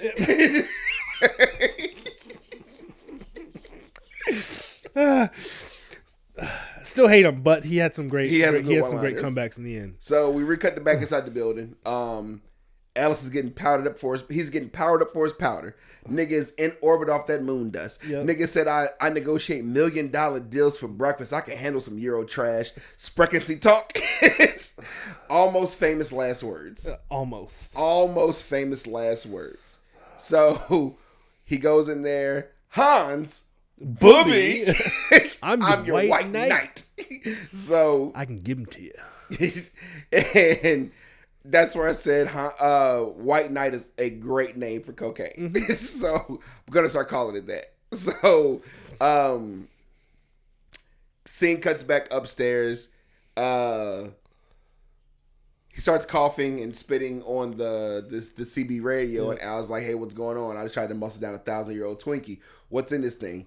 Pause. Yeah. Why the fat black cop know everything that's in a Twinkie? Because he eats them. They were for his wife. You know that was a damn lie. Al ain't giving those Twinkies to his wife. He's eating them. That nigga knew down to the dye. Yellow dye number 5. Yeah. It won't yellow dye number 3. It won't 10. Because he fucking them Twinkies. Number 5. That shit was crazy. I was looking back and I'm even my favorite food snack cakes, and I'm a pastry guy. I don't know everything that's in them bitches. Unless it's homemade. Yeah, but like, perfect example. Honey buns. I couldn't tell you what's in a goddamn Hostess honey bun. Probably a lot of shit that's not real, but it's delicious. Honey buns are good. So they were having their heart-to-heart moment. You got any kids back home on the ranch? Like, nah, me and my wife are working on the first, matter of fact. What about you, cowboy? Yeah, I got 2. I hope I can see them swinging on a jungle gym with Lil Al one day. Nigga, how? Your wife's working on your first one. Right. You have 2 kids. By the time your kid, Al's kid, is jungle gym ready, John's kids are not going to be playing on jungle gyms. In that one, what's her name? The daughter. She answered the phone. She was Lucy. She was like 3 or 4. Was she 3 or 4? Yeah, she was like 3 or 4. 4 or 5. I would say at the very most 5. At the very most 5. Yeah, and then John Jr. I don't think his real name was John Jr. They don't show him. Was it John Jr.? I don't think it's John. I don't know if it's John Jr. But anyways, he's younger than Lucy. Yeah. So at the very least, if they're working on the first one, she's pregnant. Yeah. We don't know how far along, but let's assume 9 months later. Are you putting a 1-year-old on a jungle gym? I mean, on a jungle gym, no, but like a swing set, one of them little baby swing ones. I want to see them swing from the same jungle gym. What's the line? You're taking the quote way too literally. It's a quote for a reason.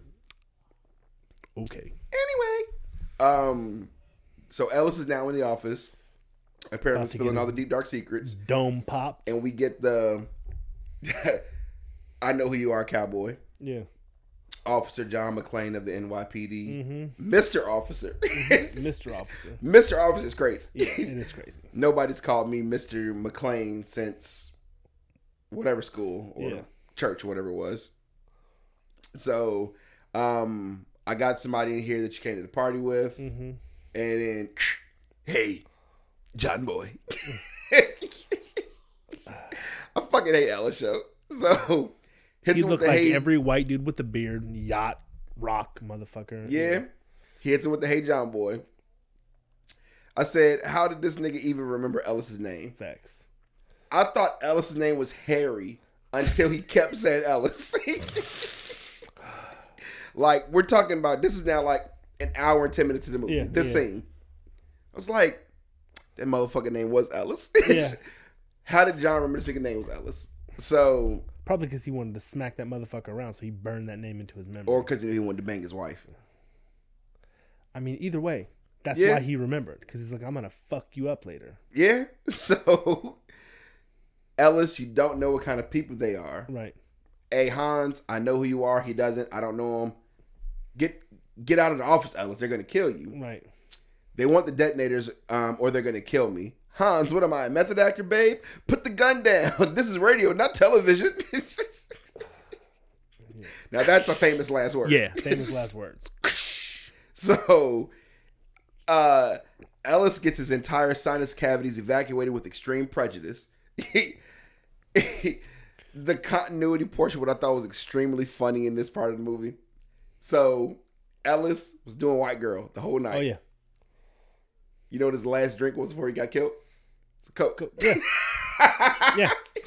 The, what do they call that? Not alliteration, but yeah.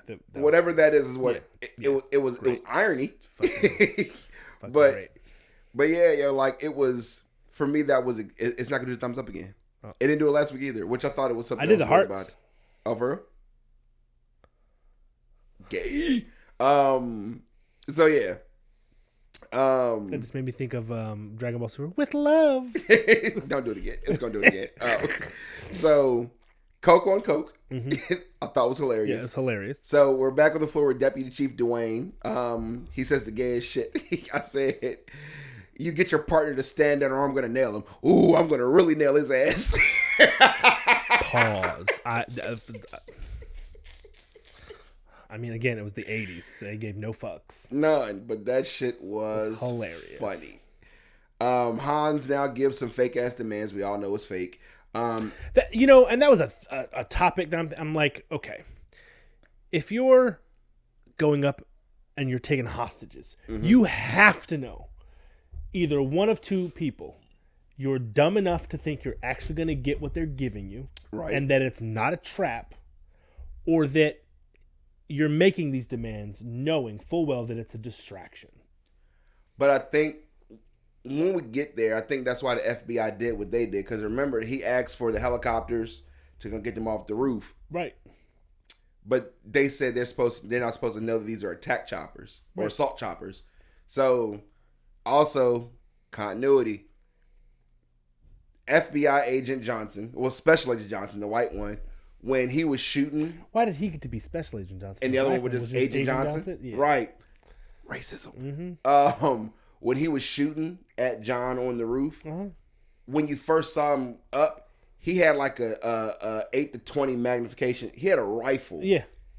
He was bucking a machine gun from up there. Yeah. Because he was tearing through the helipad. Continuity.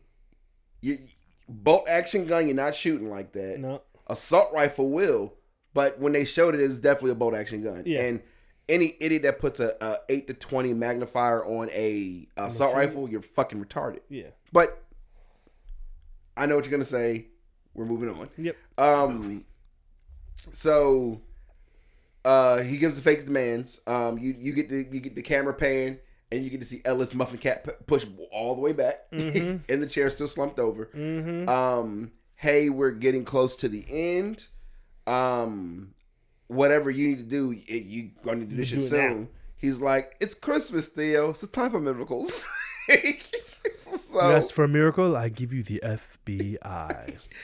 I give you the FBI. Right. So... FBI finally shows up at this point. I mean, they've been showing up at this point. No, this is where they show up. Because this is before the FBI. I give you the FBI part. This is what leads to them cutting off the power. So right. Yeah, it's time for miracles. Okay. Johnson & Johnson show up. There's no relation. I said Deputy Chief Dwayne turned into just Dwayne Robinson. Mm-hmm. So. I'm in charge here. Not anymore. Yeah, not anymore. This is my scene, bitch. We'll let you know if we need to take your guys. Yeah, sit your ass down. So want a breath mint? Want a breath mint? They're trying to figure out.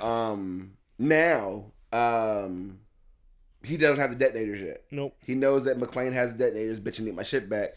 You guys go handle everything else. I'm gonna go to the roof. So Hans power play goes to the roof, starts looking around. Gun flashlight goes down. He's checking shit. All this fucking det cord comes back up later. Jumps back down. Who's there? Barefooted, bloody John McClane. Who the fuck are you, buddy? And this is the part I said we had to talk about later. So he puts the fake voice on. don't kill me, please don't kill me. So, oh God, yeah, please. oh God. So who are you? He was like Clay, Bill Clay. Yeah. Not the first time I watched it, but later in this scenes when I started watching the movie, it does a flashback to the panel though, where you see. I was like, William how did Clay. he know who he was? Like, he was knew it at that R.M. point. Clay, I think. No, it was W.M. Clay. William Bill, yeah, okay. So I was like, how did he know that? Why did he give him an unloaded gun? How did he know that he wasn't really Bill Clay? Yeah. I found out why. Everybody that's left in the building is from the third floor, the 30th floor. Right. Beside Bill Clay's name was 29th. Yeah. So there's that, but then also that was because I thought too, I was like, Hans must not have been as big of a shit as he was, or at least not handled guns a lot. Because how do you know? He was too close. And when he pulled it back and checked it at the angle that he cocked that gun back, he was checking to make sure it was empty. If Clay or Hans was looking, he would have known that gun was empty. And then on top of that, the weight of it. Thank you. And that was one that brings me back to this movie was later, but Taken when he's like, man, you've been in the office too often. You've been in the office too long because you don't know the weight of a loaded gun. Mm-hmm. And I was about to say that shit. Yep. That's why you're my nigga. But I was sitting back and I was like, you can tell Hans gets his hands dirty when he needs to, but he's the mastermind. Right. He should have known that gun wasn't loaded. Facts. And even a kid would know this shit. Hopefully a kid would know it. Not like that. No, we canceled that. But weight distribution, like a loaded gun, you're going to feel the weight at the bottom. But when it's not, it's going to be more top heavy. Yeah. So, yeah. But interesting point, because like literally throughout all the years and the hundreds of times I've seen this movie, it always came back to, I was like, how the fuck did he not? I mean, how the fuck did he know that he wasn't Bill Clay? Right. It was either that to me. I thought about that too, but I didn't know the floor thing. Yeah, I didn't think about that. I just caught that in this last watch through. I thought it was because, like for me, I knew after hearing Hans talk, even when he put on the fake accent. Oh God. Yeah. It's the same.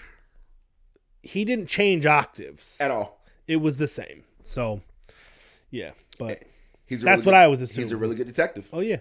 But I was also like, other than just really prudent planning, how did Hans know a name in the list that was on the wall, the directory? Yeah. How did he know the names? Planning before. I mean, other than prudent planning, that's the only thing I could think of, because he was never on the side where John was. But see, you know what though? That irks me, because if he did all the planning to know all about Takagi and all about everything. To miss that little detail? Yeah.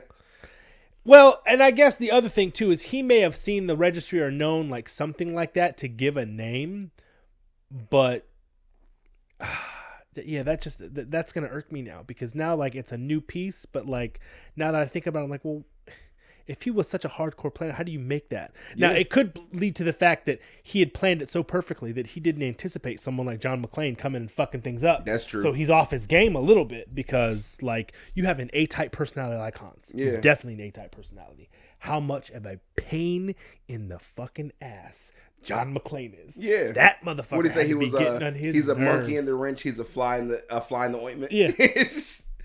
Had to be under his, like, if he had lived and got away, John McClane will be on his mind for the rest of his life. Yes. Like, this motherfucker almost ruined it. Yep. I didn't get my $600 million in unmarked bearer bonds. I only got $400 million. Right. And it's because of that goddamn John McClane. Oh, he would have come back for John McClane. Yeah. Facts.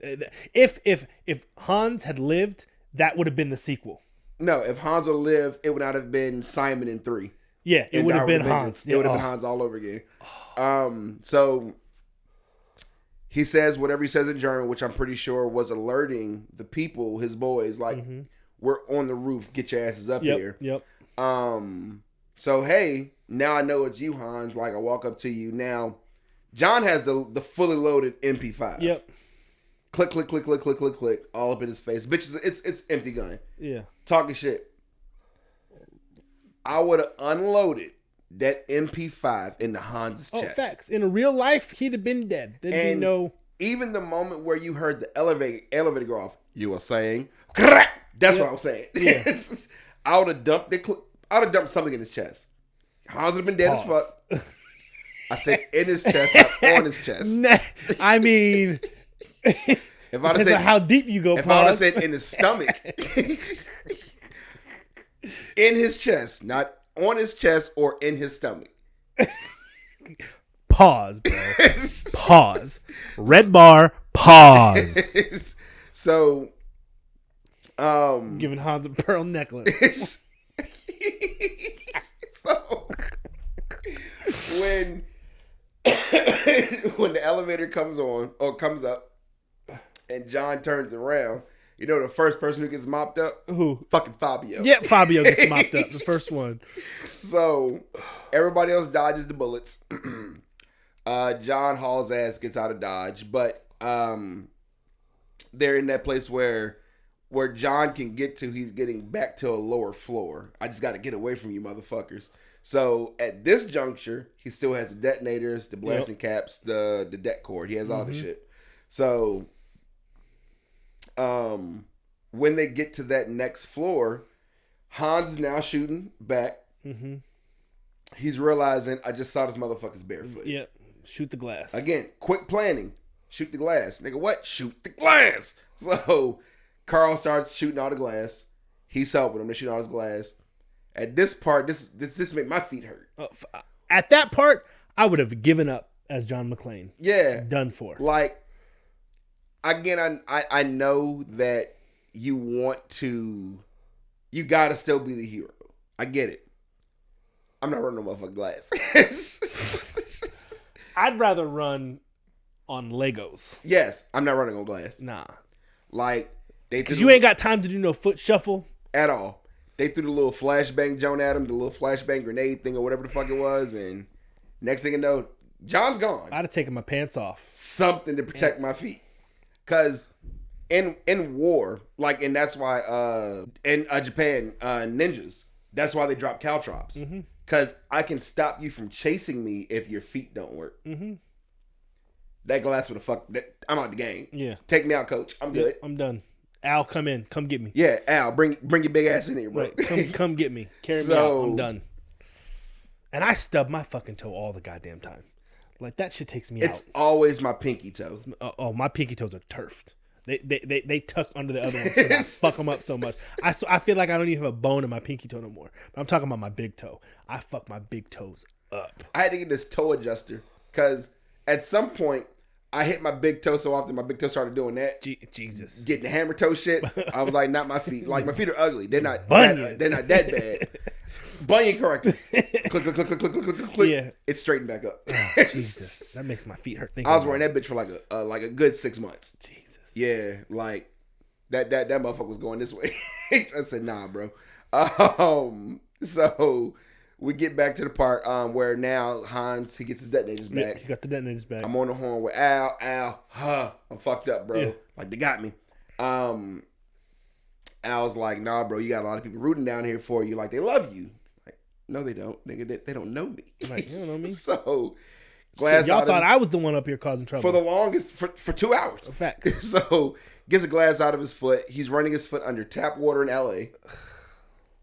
and didn't flinch. How you gonna get gangrene up there? Uses the dirty beater, ties his feet up. He's like, yo, get off the walk, y'all. Like, what was Hans doing up there? Al fall back. I gotta go check something. I'll be back. Right. Goes up, sees all the det cord. Yep. Holy fuck. Jumps down. And now motherfucking Carl's there. Yep. Hey, man to man type shit, nigga. Kill my brother, I'm gonna fuck you. Yeah, let's chuck these deuces, bro. So him and Carl get into it. Now, on the opening start, John McClane is fucking Carl. Carl was eating them shots though. He was taking them like a champ. But McClane's left-handed. Oh yeah. I realized that from the way he was holding his gun. Yeah. He was draining him. He was. Well, think about it though. He's fucking basically lost his feet at this point. Yeah. He's on his last breath. Which is so crazy. How are you fight? Like, You were just. It's pure adrenaline at that point. It has to be. He's out. He's almost. I bet it does. But that's why he came out like a fucking banshee, because he knows this he's been chilling all day basically. I'm out here. I've been working. I'm out here slaving away, trying to keep my hanging off of vents, fucking cliffhangers, jumping out of buildings. Like at this point, I'm on my last leg, literally, and he's been basically eating bonbons and fucking chilling in air conditioning. Yeah, drinking Coke. So I got to come out swinging, but Carl was eating them shots. Yeah, and so in the midst of this fight. That's when the power is getting cut. Yep. I give you the FBI. Yep. So now Cut. Vault's open. The electrolock is gone now. Scene cuts back to Carl. Carl is now whipping McClane's ass. Uh-huh. Got him on the ground, kicking the shit out of him. Like working him over. Right. Still with the bloody feet. Yep. He somehow turns this fight over. Starts bouncing Carl's head off of pipes. Off of fucking HVAC pipes. And he's still eating those shit. Oh, yeah. So he's a big-ass 8-foot tall German. You're right. Carl was a big-ass motherfucker. That shit comes up again later in the third one. Yeah. But as that fight scene is ensuing, I guess when John's name gets out there, this is where the news dickhead Thornburg goes to the house. Like, bitch, let me in. I'm going to call INS. I've hated that motherfucker since Biodome. Did you ever watch Biodome? I don't think so. Pauly Shore, Stephen Baldwin. I don't like Pauly Shore. Two potheads. Pauly Shore. I probably hate Pauly Shore more than I hate Jack Black. Oh, Pauly Shore's got some great classics, though. Biodome, Son-in-Law, In the Army Down Now. Periscope. I don't like Jay. Yeah. Okay. I like Down Periscope. I was also like 6 when I saw that shit. Yeah. But Biodome was a great, terrible 80s, 90s movie. But that Dick Thornburg character. Dick Thornburg. Yeah. It's a crazy fucking name, yo. Oh, yeah. So, after the I'll call INS and get you deported type shit, Hans is like, I guess they're ready. We're done. We're ready to pack this thing up, get on the move, get the people to the roof. As he's about to make his move, the news airs, Mommy, come home. At that juncture, what pieces did Hans put together to be like, oh yeah, picture frame. It's Mrs. McClane. Remember, there's a point where he saw her looking around the office. Yeah. And he went to go flip that over because he turned around and he's looking at the picture frames and he looks down at that and goes to motion towards it. But then the thing happens. Came through. So that's probably been in his subconscious because, again, he's smart, he's planned, he's always thinking about shit. And so then he hears that and he's like, oh, shit. You know? And he'd already seen a picture of John McClane because they got his dossier. Yeah. So that, to me, is like when those things clicked for him was just that. I mean, gotcha, bitch. You've done it. You've been doing stuff and something happens, you get distracted, and then something else clicks and you're like, oh, yeah, that. Yeah. It's just how the brain is. Well, also, I got a really bad memory. Yeah. But what I thought was comical about the Hans part right there is when he calls out Holly. Mm-hmm. He shoots, but he slides out the room. Yeah. And lets one off in the air. Yep. Like, funny shit. Hans was, what's that word? Eccentric. Yes. Yeah, he was eccentric. Eccentric. Yeah. I love that word. It's a great word. FBI is now swinging in for their part. Like, they think these are regular command choppers. These are really assault choppers. Another great quote from the movie, just like Saigon. I was in junior high, dickhead. I won't there yet. So they're in transit to that part. Yep. So Carl and John McClane are still fighting at this point. They're what you would think is coming towards the end of the fight at this point. John runs like I got distance now because Carl grabs the gun, starts shooting at him. John catches around in the shoulder. I'm bloody. Right, runs through. they're finishing packing up all the bearer bonds, and Holly's like, so that's what all this is for. You're just a common thief. Mm-hmm. That must have been the trigger for Hans. That nigga got in her face. I'm not a common thief. I'm an exceptional thief. Yeah, he says, I'm an exceptional thief, Mrs. McClane, and since I'm moving up to kidnapping, you should be more polite. I was like, touche. Yeah. you probably should, because that's when you could get killed. Yeah. This kidnapping might end in your ass in LA River. Yeah. I'm telling you, he was at A-Type, and McClane's been fucking with him the whole night. Flipping, I know I can pushing get you now. every buttons, and now he's like, I got you, bitch. And that's one thing that Hans said. He was like, at some point, I'm going to find somebody that's part of that you really care about. Mm-hmm. Gotcha. Yep. Under the thumb. Yep. So, Carl catches up to John, and they're fighting.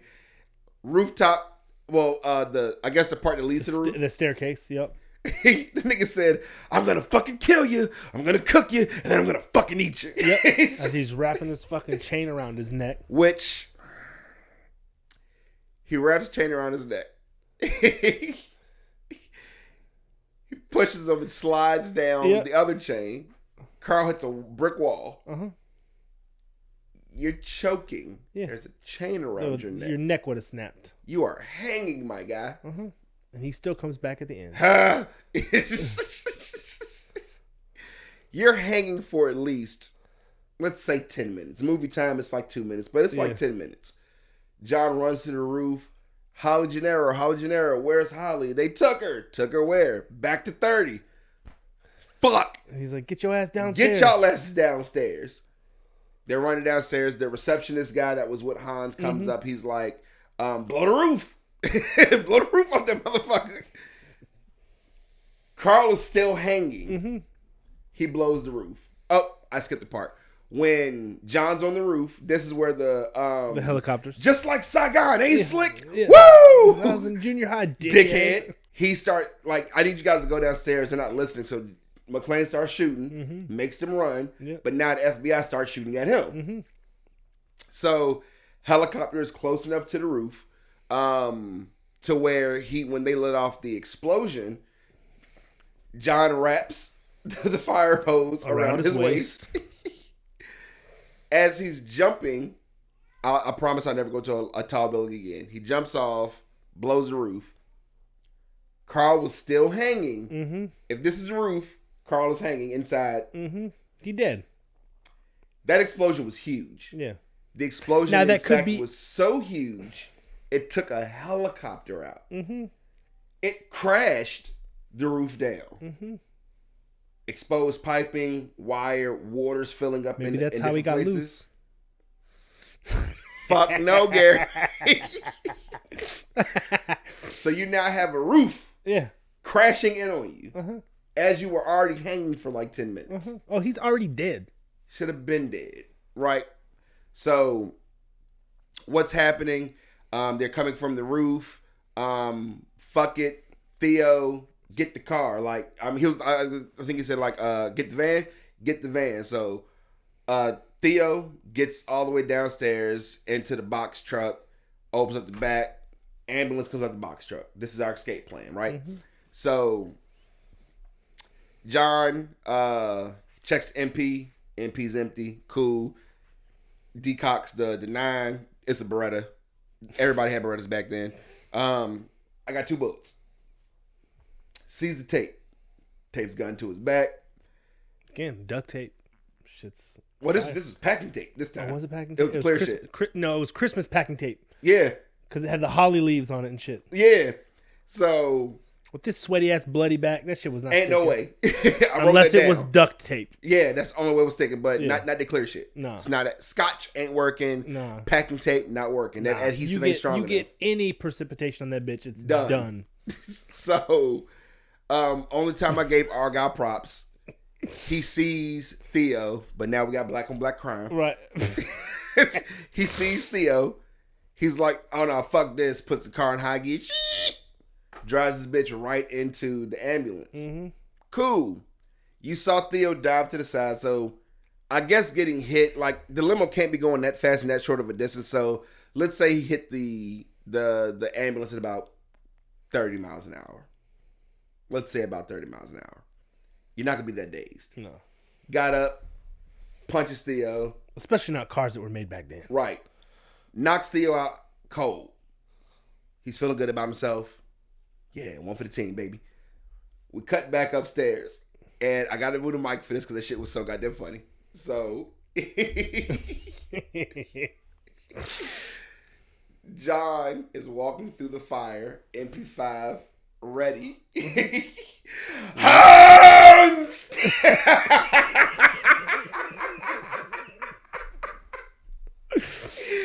I think he had a battle cry. Yeah. Hans!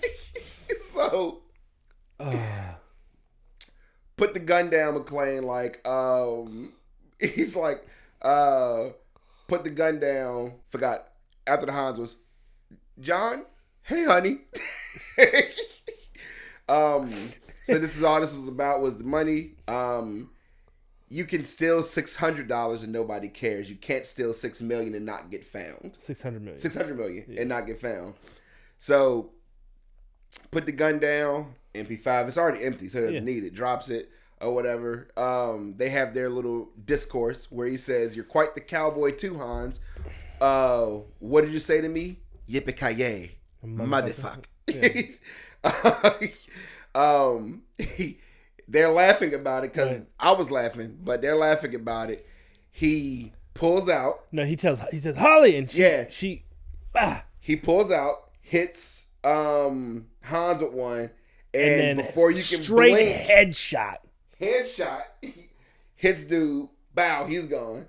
So Hans is now stunned, falling back. What I'm assuming was a chest shot. He's falling back. He still has a hold of Holly. Yep. Crash out the window. John gets there in time, grabs her. Instead of instinctual saving yourself kicking in, this motherfucker Han looks up, starts whipping the gun around. He's about to bust John. Yeah. Bitch, I know I'm about to die. Yeah. Y'all are coming with me. Yeah, facts. Motherfucker, watch come off quick as a bitch. Yep. Quick as a bitch. And then you get my sweater. Yep. Well, and then I hope that's not a hostage. Hope that wasn't a hostage. I always found it funny in movies and it's fucked up because even in real life, like, I'm not going to get too deep into the story, but I was in like 7th grade, I witnessed a girl get hit by a car. Bodies really do the running man. Oh, yeah. When you fall out of a building, you get hit by a car, your body automatically does this for some reason. When I saw that shit happen, I died laughing. Yeah. It was fucked up. Yeah. I laughed so fucking hard. And I felt bad. But hope that wasn't a hostage. He's gone. Oh, we forgot our favorite part. We're gonna need some more FBI guys. The helicopter exploded. Yeah. We're gonna need some more FBI guys, I guess. Shit. So, well, then, that's the other piece too. They get real buddy. At least Dwayne does. He's like, I don't like this, Sarge. Yeah, like towards the end of the jump. Like, I guess now the FBI guys are down and you realize everything that Al was saying was true.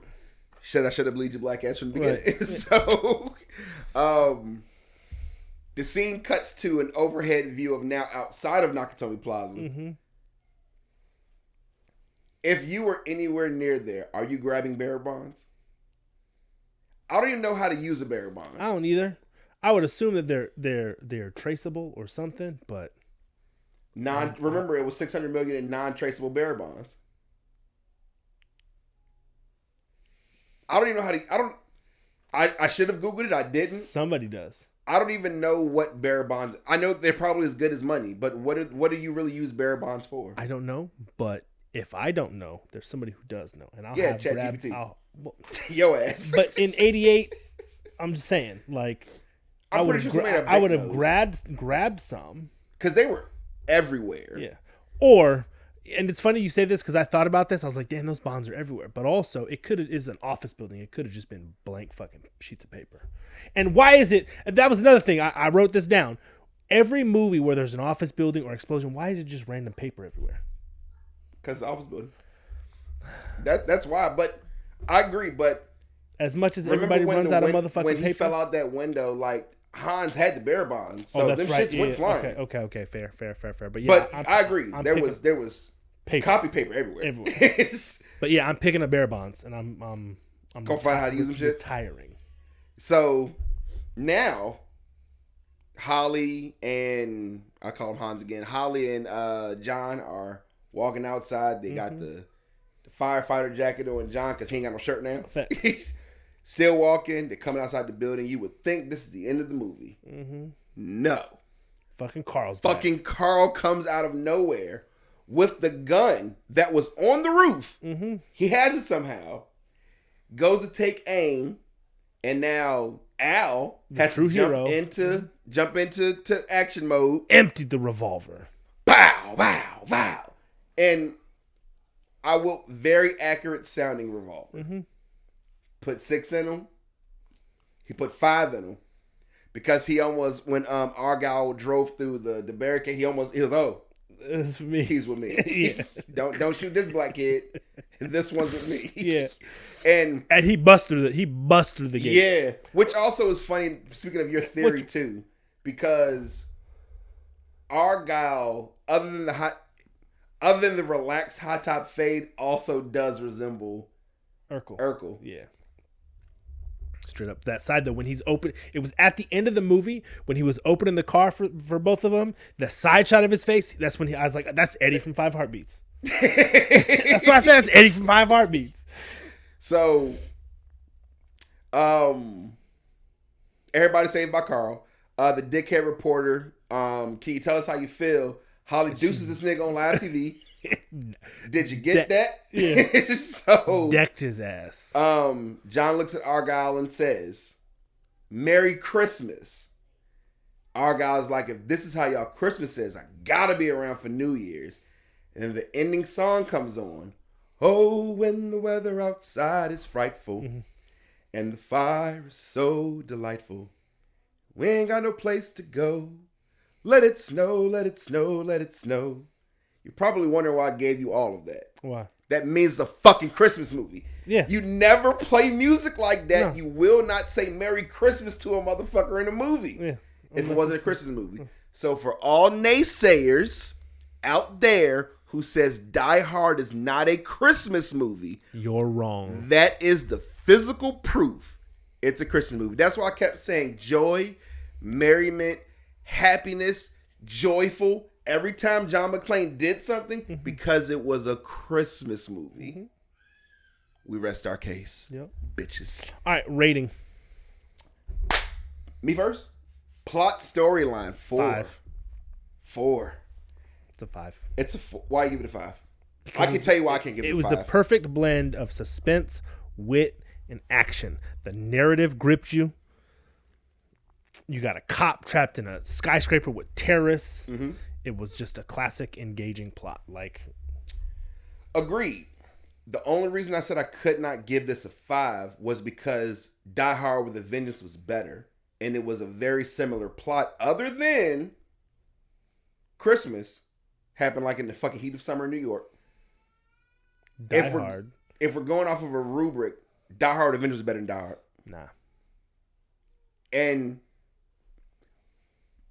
you couldn't guess the other movies earlier for my birthday. Die Hard with a Vengeance is definitely on. We're watching that. Okay, that's fine. It's my shit. But plot storyline, yeah, I definitely thought Die Hard with a Vengeance was better than Die Hard. I think it's good. I think Die Hard with a Vengeance is also a 5. And I truly believe, I can't remember his real name, but the guy that played Simon, I can't remember his real name. Jeremy Irons. Jeremy Irons. He was Scar in Lion King. Yeah. Jeremy Irons was the perfect person to actually be Hans's brother. Yeah.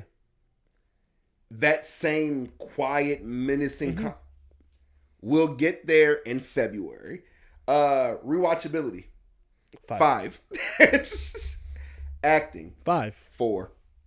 I'm just going to put it out there. I rated this movie 5 out of 5. It is literally I figured you did. All-time favorite movies. I said 4 in acting because I hated the way Argyle acted. Argyle had 6 lines in the motherfucking movie. I hated Carl. And you're dropping the movie because of... I hated Carl. I hated Theo's acting. Yeah, those are the main. It is okay. The acting could. If I'm being realistic with myself, I would have put acting at like a 4. A 4. But because it's my favorite movie, I had to approach it. I was like, I'm gonna get this movie 5 stars. When I was like, Mark, you cannot do that. Yeah, I can. I couldn't do it. It's our show. I can do whatever the fuck I want. Action and intensity. 5. I said 5 too. Yeah. And intensity because there was so many points in the movie where it played with it. Like case in point, we're talking back to The Office. She's sitting in there, she's looking all around, she's getting nervous. You can tell that she's nervous. You're like, fuck, he's gonna look at the pictures, he's gonna see, and then yeah. And there's other parts like that where it's like, when homeboy's in the vent and he's ready, and you see him tense up, and he's like, and you're like, if he makes his next move, I'm bucking. Yeah. Yeah. There's so many points of like the intensity, the pace. I mean, it's just. Yeah, it was great. Stunts and effects. I gave a 4. I miss the stunts and effects of older movies. Like the fucking gunshots were so bullshit. The big splatter, like that when shit. He was under the table. Yes, yes. He was dumping that dude. Now listen, I'm gonna be honest. I've never seen a person get shot in real life. I am, but I'm pretty sure it don't look like that. It don't. So well, not with a 9mm. It don't look like that. Now, when you get to 45s, or caliber round, or 44 Magnum, 45, 10mm, yeah.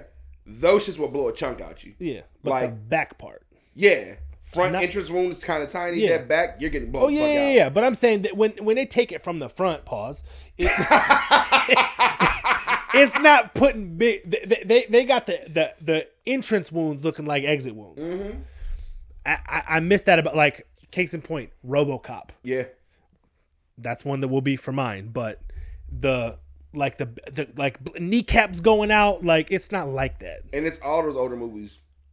RoboCop, this fucking because they use the splatter packs. Yeah, so fucking Arnold Schwarzenegger Commando. Yeah, because the explosion's going out to make it. Yeah, there's no way to, so. But real shit. But yeah, stunts and effects. I gave it a 4. I didn't give it a 5. The explosions look fake as shit, especially the one at the building. I'm not gonna lie. Well, like the one on the roof with the helicopter. Yeah, I love a good fake explosion. Yeah, like and again, Michael Bay. And people give him so much shit, like the Transformers movies. Transformers movies are fucking great. Or the best, the fucked up explosion from Tropical Thunder, where he's like, go, go, go, go, go. And everything went. That was, yeah. Like, I like shit like that. Like, again, like you were saying, like older movies, like I miss. You like them big. That kind of action. Pause, man. Now, if we're talking about women, yes, I do like a woman with some meat on her bones. Hey, babe. Meat on her bones. But yeah. It's something nostalgic about the older movies that we grew up on. Yeah. Like, I know, like, the kids now, like, I like the practical effect type shit. Like, nah, like, give me a good ass, give me a fake blue screen, staged ass explosion. Yeah. Hans falling off the building. You can clearly see the outline of this motherfucker. Yep. There's something nostalgic about that shit. Yeah. I fucking miss it, yo. But overall ranking, 5. You said that 4.4. Like, this movie, I'd go as low as 4.8. But well, I did the math. Mine was 4.4. I'm just saying. But with all that, like, it was. I literally watched this movie on the regular. Same. So it's a great movie. Like I said, it's, in my opinion, it's only toppled by 3. Only topped by 3. I think 3 and it are the same. It's one of the only sequels to a movie that I will put on the same level as the original. Really? Yeah. I don't think you can go better than the original. Shit. If the original had never been invented, you wouldn't have Die Hard 3. You think Terminator 1 is better than Terminator 2? Judgment Day. I will concede that is the one exception. But to me, I'm thinking about Aliens was better than Alien. I'm thinking about it from a causality standpoint. No, I get that. You cannot have the sequel without the original. But there are those times when the sequel surpasses the original. Very few. There's less than 5. Terminator, I'll give you. Judgment Day was definitely better than the first one. You don't think Episode 5 is better than Episode 4, Star Wars? Empire. Yeah, that was Empire. Empire was better than New Hope. Nah, because the first one was the one that did it. It was the Star Wars. It wasn't really the one, though. It was the 4. I mean, we're talking chronological, bullshit. John Wick 2 is better than John Wick 1. But again... Was it, though? No. The first John Wick was the John Wick. I eat those words because... When he said it wasn't about what he did, it was about who he did it to. That was John Wick's fuck. Fuck. Like you could see it in his face. English Vigo fuck. John Wick 1 is the best John Wick. Sorry. Okay. But so it's very far and in between. Very few in between. Yeah, few and far in between. But because it's like if you didn't have Die Hard, you wouldn't have had Die Hard with a Vengeance. Now we could be wrong because again, you said that this was based off of a novel, the first one. Yeah. There wasn't other ones, unless there was that just weren't published yet. That's true shit. But I'll Google that shit later. Yeah. But yeah, well, that's Die Hard. That's Die Hard, guys. Christmas movie ever. Best. Don't do that. Yeah, it was a little. Before we do Rex, we gotta show off the hoodies and the shirts. Now I have a machine gun. Ho ho ho. It's not Christmas. Wrong way. It's not Christmas. Until Hans Gruber falls from Nakatomi Plaza. Rex. Oh no, well we know what next week we're definitely doing. The red one. Red one, yep. I've already watched it.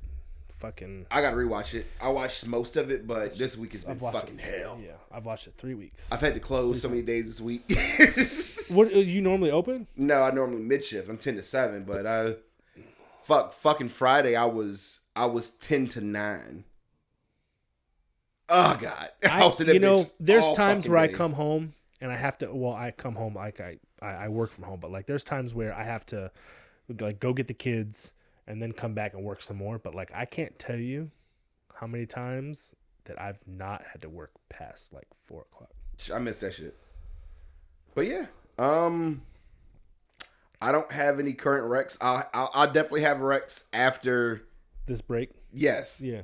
After the year is over, when we get into January, I'll have Recs. Yeah. But as of right now, I don't have any Recs. The most current, up-to-date ones that I have is Secret Level on Prime.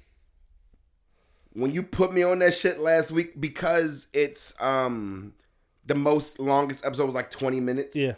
Everything else it's between 15 to 20 minutes. Yeah. The Pac-Man one, fucking fire. Yeah, the Pac-Man one was probably one of my, aside from the Warhammer, was probably one of my favorites. And then the Mega Man one. I didn't watch Mega Man. You talking about I ain't watching it yet? And it's gonna irritate you because it's only like I think 15 minutes. No, I don't even think it's 15. Fuck. I think it's like 7 minutes. Damn. But I could be wrong, but it was short. And when it gets to the point, it's gonna piss you off. Okay. And I love Mega Man, one of my favorite characters. But yeah, Dexter, the prequel. Yeah. Did come out. I watched the first episode. The only thing I do not like that they did was they made it so that Harry had another son that died. He drowned in their pool. And that was before Deborah and was before Dexter got adopted. But they don't ever talk about that in the original? Ever. I'm going to consider that non-canon bullshit. Yeah, they retcon. But motherfucker solid. Okay. Like I still need to finish the original Dexter. I'm about halfway through it. Finish that shit. It's solid. We talked about Carry On. I gotta watch Carry On. Yeah, Carry On was good. We'll throw that on one of the ones for January or something. But yeah. But yeah, next week Red One, and then after that, I mean, it's New Year, so we've got a couple weeks in January. We'll pick something, and then February's your month. So you get to pick all the movies. I can't wait for February. I already got them picked. Good. I already got them picked. Don't tell me until. I mean, I already know 2 of them, but you know 2 of them. You should know 3 of them. That is the episode, guys. Like, comment, subscribe. Have a Merry Christmas. And tell your friends about us. But again, guys, we love you. Have a Merry Christmas. And a Happy New Year. And a Happy New Year. And always remember, titties. From Real to Wins podcast.